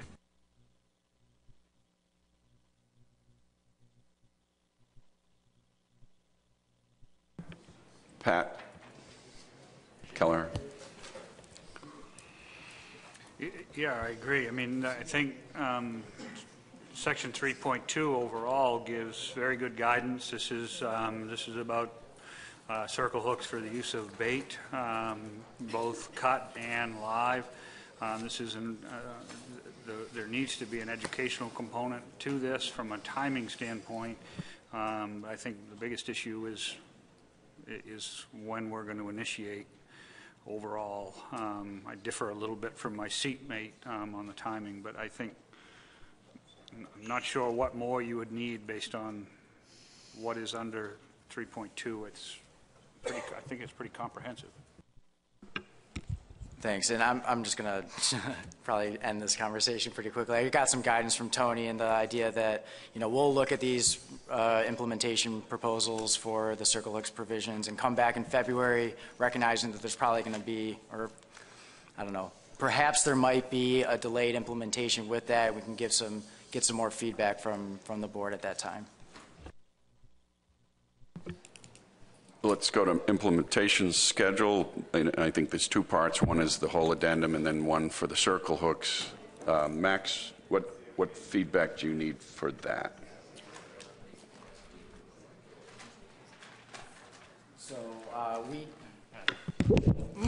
sorry about that. So we need a specific dates for when implementation plans will be due, recognizing that the conservation equivalency criteria guidance document specifies a period, and so we've sort of put that in there as default. It'd be November 30th, but that needs to be in a motion. Also, when the board would review implementation plans, again, the intent has been for February 2020. We would need that in a motion, and then the date by which these measures would become effective, the date that states need to implement those measures, that date also needs to be in a motion. In addition to the circle hook implementation, if the board feels it should be a different time than the main implementation. Would anyone, we will help you craft that motion. Would anyone like to throw their hand up?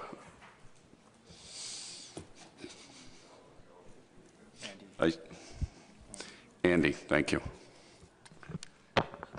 So let's start with the plans. So I think you said November 30th.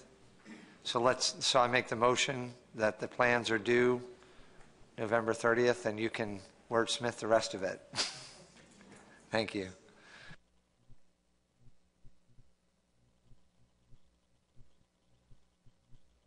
I'll wait till it's up there to ask for a second.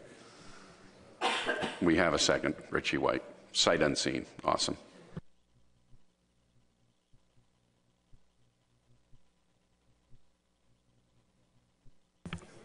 Andy, you said, and the other language that we talked about, correct?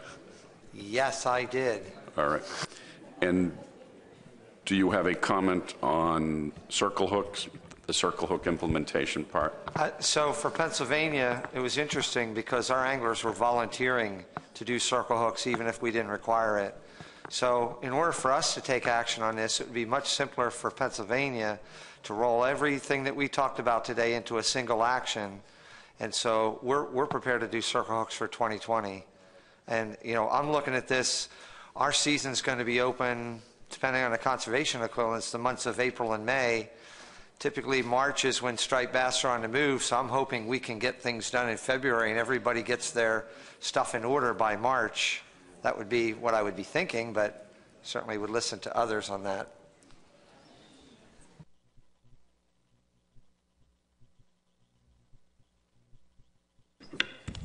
Andy, I'm sorry, was the implementation date in there as well? I was looking for an implementation. I was asked specifically about circle hooks. I'd like that to be in 2020. I don't know what month that needs to be, but I'd rather it be in 2020 than 2021. I believe your intent was to include an implementation date for the entire addendum of March 1st, 2020. That's what. Yes. In order to catch that fishery before things start happening up and down the coast.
Andy, are you good with the wording up there?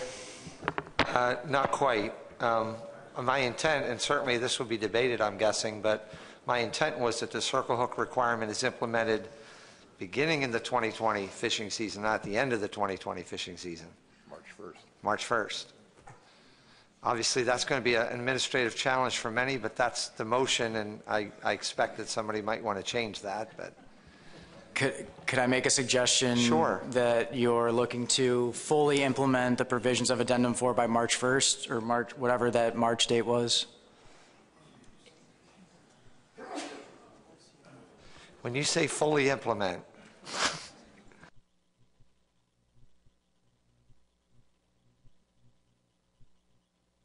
I'm sorry, I'm trying to squeeze in the last bit of this implementation motion, which is for all the other measures that have been approved today or selected. Also need an implementation date, and if you're looking for early 2020, by 2020, I would assume you meant for all the provisions as well.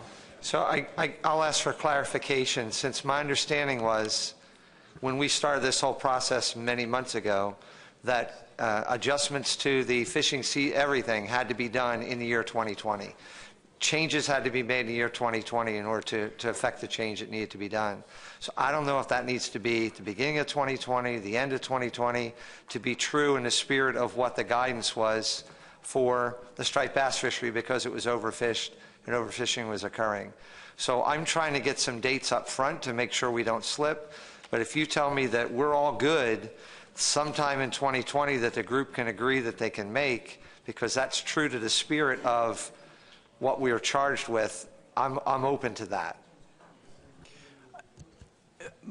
The way I've been explaining this is that it has been the intent of the board that these measures would become effective January of 2020. That has been the intent of the board. Now it's time for the board to specify a date. And whether that changes a few weeks or months to accommodate processes that have to play out, that's up to you guys to decide, but we need a specific date now. So that being the case, given what I had said previously and the fact that February 2020 is in there, I would suggest that March 1st be the date. Thank you.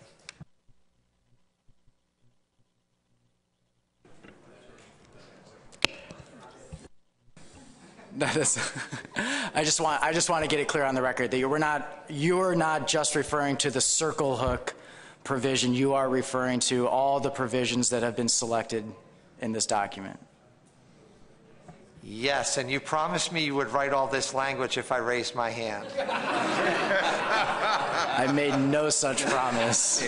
I promised. I did. They didn't do it.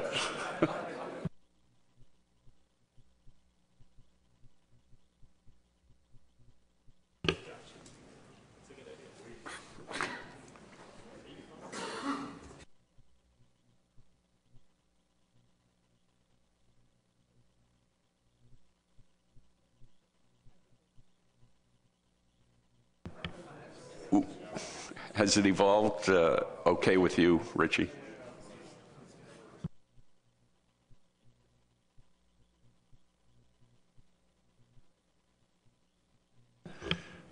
Jason McNamee.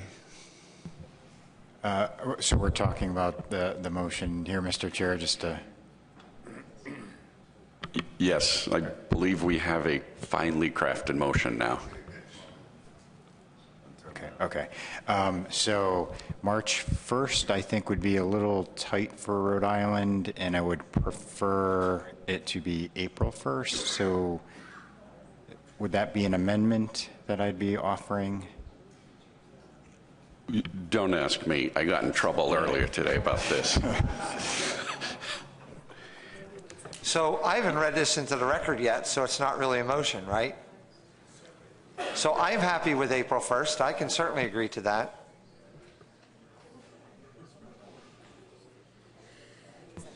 That would be fine. I can agree to that. By my rules, yes. Thank you. Do you have a suggested? April 1st. April 1st.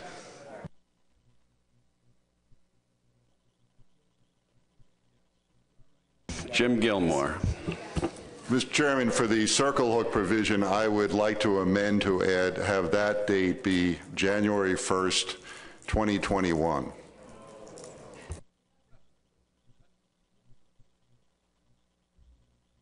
Is there a second to that? John Clark. Would you care to speak to that? Again, we've heard very clearly from, and this was one of the clear things we did here at the hearings, was that we have bait and tackle industry, we have the party boat, whatever, and they essentially need to get up to speed on this. Mike Louisi put it clear that this is not as simple as writing some new rules and throwing them out there. And Kurt, again, had said at the meeting is that if you put it in that this is a requirement, you're going to start getting compliance gradually. So it's an educational thing that we were going to do. Remember, one of the options was just to make this as an advisory thing or an optional thing, just that we would recommend it. This is doing both. It's kind of phasing it in so that it will be a requirement, but it gives industry or whatever the opportunity to do that over a one-year period. Thanks. Further discussion. Who do we have? Joe Cimino, and then Mike. Thank you, Mr. Chair. And to just the Senator's concerns, there are other reasons for this. For a state like New Jersey, what we have authority to do by notice is different than some of these things like the circle hook requirement. So it would be set on a different timeline for us as a regulatory change. And this, I think, gives us the flexibility to make sure we're in compliance. Mike Louisi. Thank you, Mr. Chairman. So I'll support the circle hook piece, but I also wanted to speak to when Addendum 6 must be implemented by April 1st. Based on what our intent will be and hopefully the approval of a conservation equivalency proposal in February, those actions that we're going to be suggesting will not be able to be in place by April 1st. It'll most likely be more like midsummer. I'll say that, but I'll also state that the early season actions that we're going to put in that proposal, we've already begun the process of implementing those now. So our spring trophy fishery will be taken care of. The reductions that we're recommending will be done already. But I just would hope that the board would allow for, as long as we're actively working to get rules in place by April 1st, I think that's always been kind of the common theme, that the rules don't have to be on your books, but as long as you're trying to get there through whatever process the state uses, I would hope that if we can clarify that, I can support the motion. Thanks. And the chair is thankful you're not amending the amendment. John Clark. Thank you, Mr. Chair. I just wanted a clarification. Now, the implementation plan by November 30th, that includes conservation equivalency proposals. So some of the things that were talked about earlier, like changing the percentages between, I'm not saying we're going to do that, but that's a very aggressive timeline to not just come up with different proposals, but to actually look at how it would affect different sectors of the fishery. I'm just curious. I mean, that's mighty fast.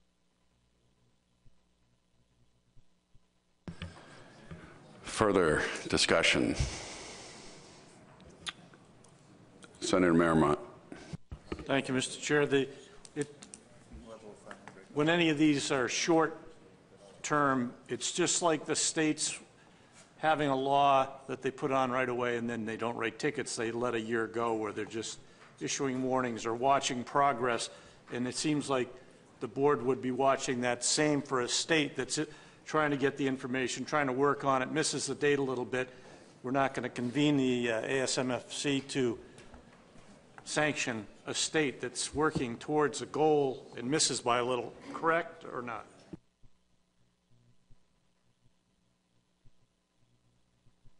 Tony.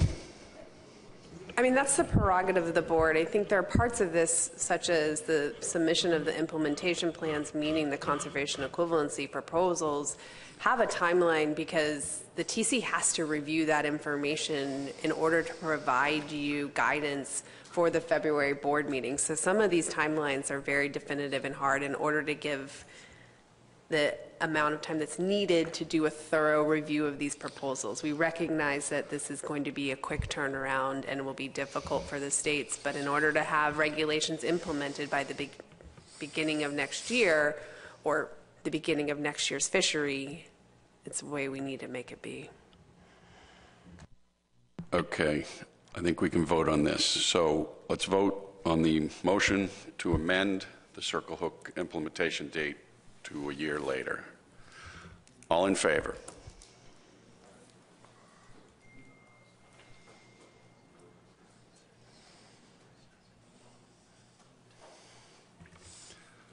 Okay. Opposed?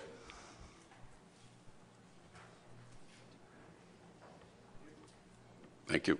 Abstention? And null?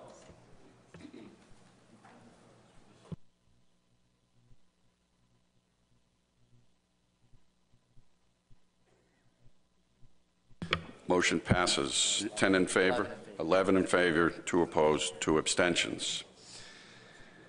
Back to the main motion. Are we ready to vote as amended? Let's amend it up there first, I guess. And I need to read this into the record, I believe. Yeah.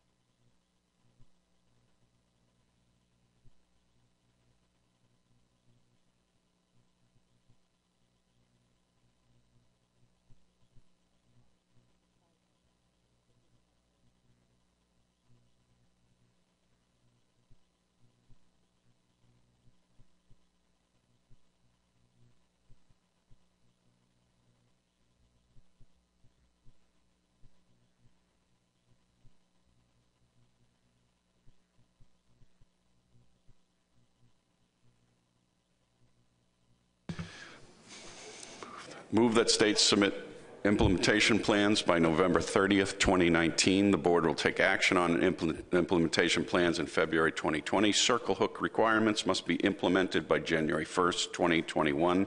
All other provisions of Addendum 6 must be implemented by April 1st, 2020. Are we ready to vote on this motion? Do you need to caucus? No. All in favor, raise your hand.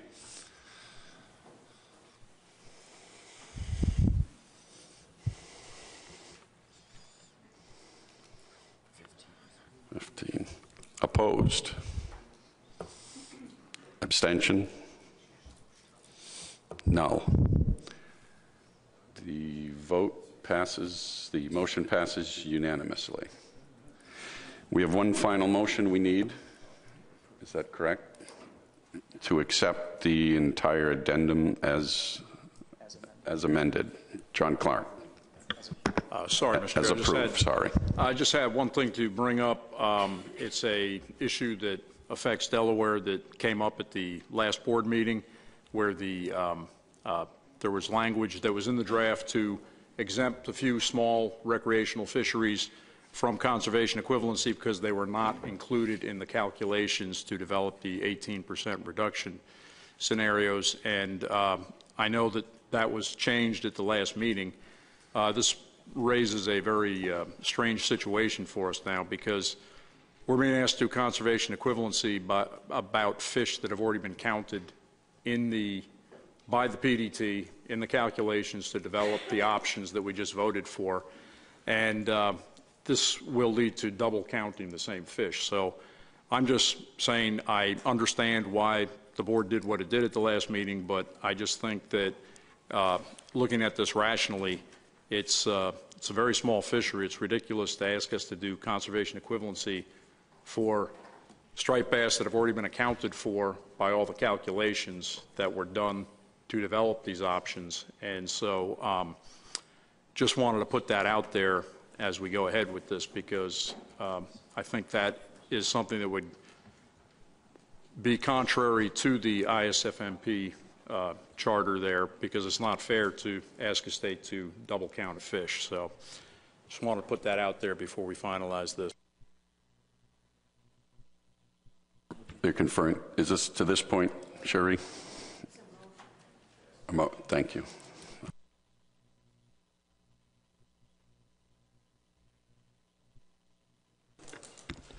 Yeah. So I think the board made a clear decision that even though those calculations did account for those smaller fish still being harvested, that it decided that all states on the recreational sector would have to come forward with conservation equivalency if they didn't want to implement the selected sub-option. So the calculation, Delaware would still have to submit a proposal to achieve that selected reduction in that particular fishery. If I could just follow up on that, Max. So if we accept the option that was chosen with option 2, you know, the slot that was just put forward, our summer slot fishery has already been accounted for in the calculations. So what would we have to do then? Are you saying we'd have to throw everything, calculate everything back out again? And yet, like I said, those fish have already been accounted for. So as far as I'm concerned, if we accept the slot limit provision that was approved right now, and we keep the summer slot fishery, we are still within the provisions of the plan in terms of what we'd actually be harvesting in our state.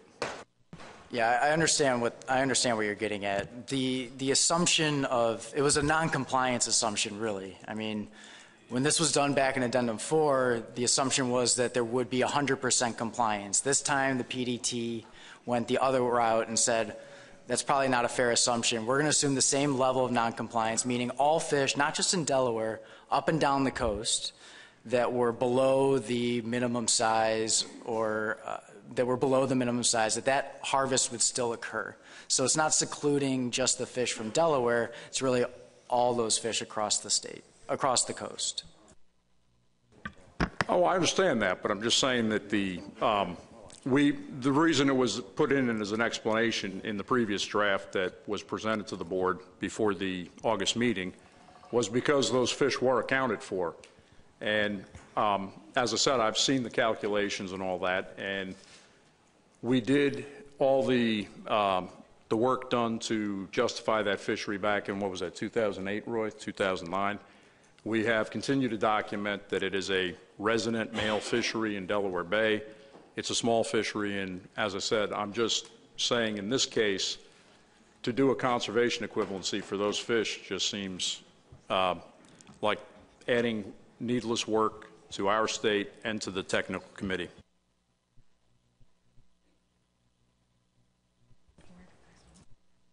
So I think the board, so from the TC's perspective, yes, the TC said under technically those fish are sort of already accounted for in the calculations at the coastwide level.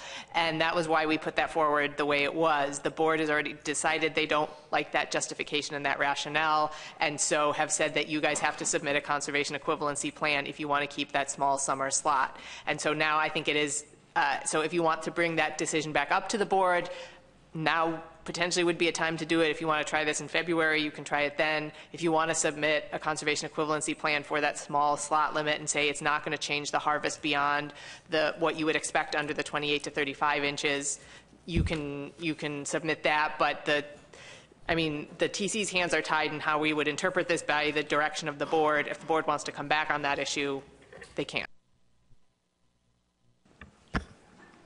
In that case, may I ask the board, I understand why the motion was made as it was, but I think it was a one-size-fits-all. The entire non-compliant fishery removals that were projected forward was about 5%, right? And out of that, this summer slot fishery we have is probably maybe 10% of that 5%. So we're talking a small fishery, but in Delaware Bay in the summer, as we've talked about with the weak fish, they're not there anymore. We have these small resident striped bass, and as I said, before that was taken out of the draft addendum, that would have just gone forward. So I'm just looking for the board here, if we could do it by, if there is support for us to continue that, given how minor it is, I'd be fine to make a motion right now to do that. But if the board would rather wait until the next meeting, that's fine also. Given the hour, is it possible to wait till February? Yeah, that's why I just wanted to bring it up before everything was finalized, just to let everybody know that this, I think, is a unintended consequence of what was done with this addendum. Thanks. Thank you for that. Cherie Patterson. Yes, I'd like to make a motion to have the board approve Addendum 6 to Amendment 6 to the Interstate Fishery Management Plan for Atlantic striped bass as amended. Today. Can you approve it today?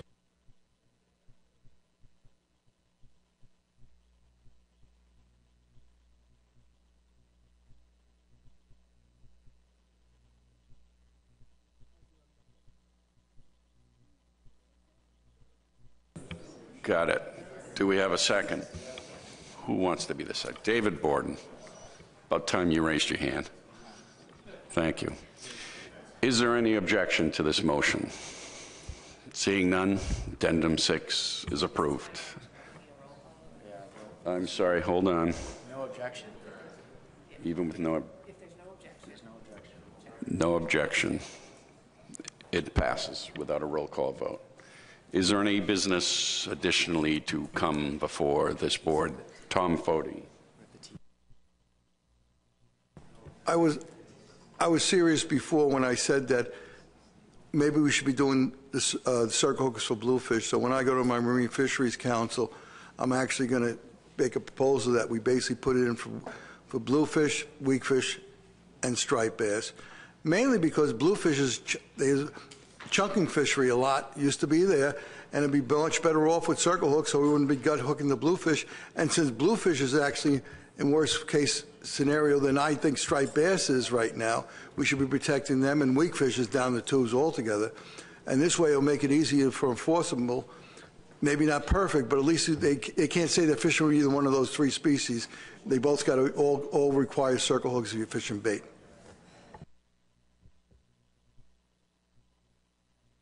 Okay. I guess we're not done with conservation equivalency. We have a very brief item here.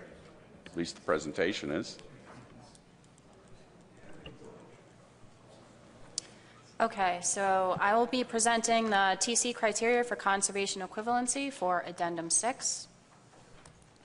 Just as brief background, conservation equivalency allows states to develop alternative measures to address specific state or regional differences while still achieving the same level of conservation for the resource. Currently, several states implement CE programs. Draft Addendum 6 maintains this flexibility. The board has had discussions about this already today. And all CE proposals are subject to TC review and board approval. So these will be going to the TC in the next couple of months and then for board approval in February.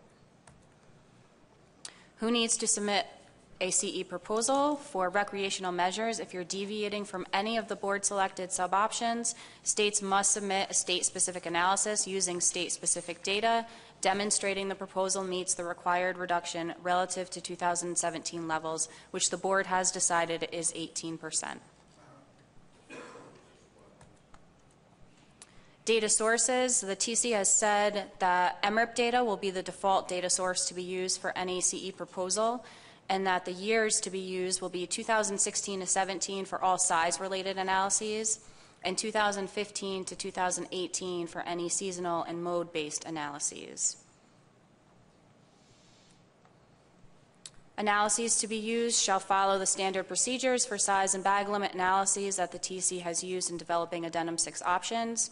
Other analyses will be reviewed on a case-by-case basis, and confidence intervals may be considered by the TC. However, the TC generally requires point estimates to be at or above the required reduction, and the TC has recommended that any state that comes forward with a proposal with confidence intervals come forward with a second proposal based on point estimates in case the first proposal is not endorsed by the TC. For noncompliance, the TC has set to assume the same level of noncompliance that occurred in the data years will occur in 2020. For post-release mortality, CE proposals are to use 9% as a default, and if states use alternative estimates For CE savings, it has to be supported by the scientific literature, although the use of circle hooks would not allow for extra savings through conservation equivalency, as the board has just made that a mandatory requirement. For closed seasons, using closed seasons to achieve the required reductions will be evaluated on a case-by-case basis. The TC has commented that seasonal closures less than 2 weeks are unlikely to be effective, but didn't specify any minimum closures as criteria. For commercial measures, draft addendum 6 accounts for previously implemented commercial CE proposals. Therefore, states do not need to resubmit if maintaining current commercial size limits. Only if a state chooses to modify its existing commercial size limits would it need to submit a state-specific analysis and adjust its quota relative to the new addendum 6 baseline quota. States may allocate the total required reduction differently between regions and sectors as long as the total statewide reduction is at least equal to the total required reduction. Again, this is not a TC criteria. This is set in addendum 6. And with that, we can take any questions. Any questions for Nicole? So these, to be clear, these are the criteria that you can pass on to your TC folks. Jason McNamee. Yeah, maybe not a question about the information. I supported all of it, and so I wonder, is that what we need to do, is just say that we support the criteria that was developed by the TC? Yeah, this was just informational. I think I had a feeling that some folks would have some questions about this stuff, but we had pretty lengthy conversations about conservation equivalency already, and I think that cleared the air about a lot of it. It was just informational. It'd be good to get concurrence by the board. In the form of? It doesn't need to be a motion, but that's just the board is agreeing. These are the rules of engagement. As outlined in the guidelines in the conservation equivalency proposal, the TC can set or can give guidance to the board for how the data should be supplied in conservation equivalency proposals, and we just want to have concurrence from the board on what the TC has outlined. Okay, so is everyone clear on that? The TC has given us the criteria that they will use to evaluate proposals, and hopefully we can have consensus that this is good. Emerson. Thank you, Mr. Chairman. I think we all concur. Do we concur with the concurrence? Heads are nodding. We are at the point of, is there any other business? Please. We are adjourned.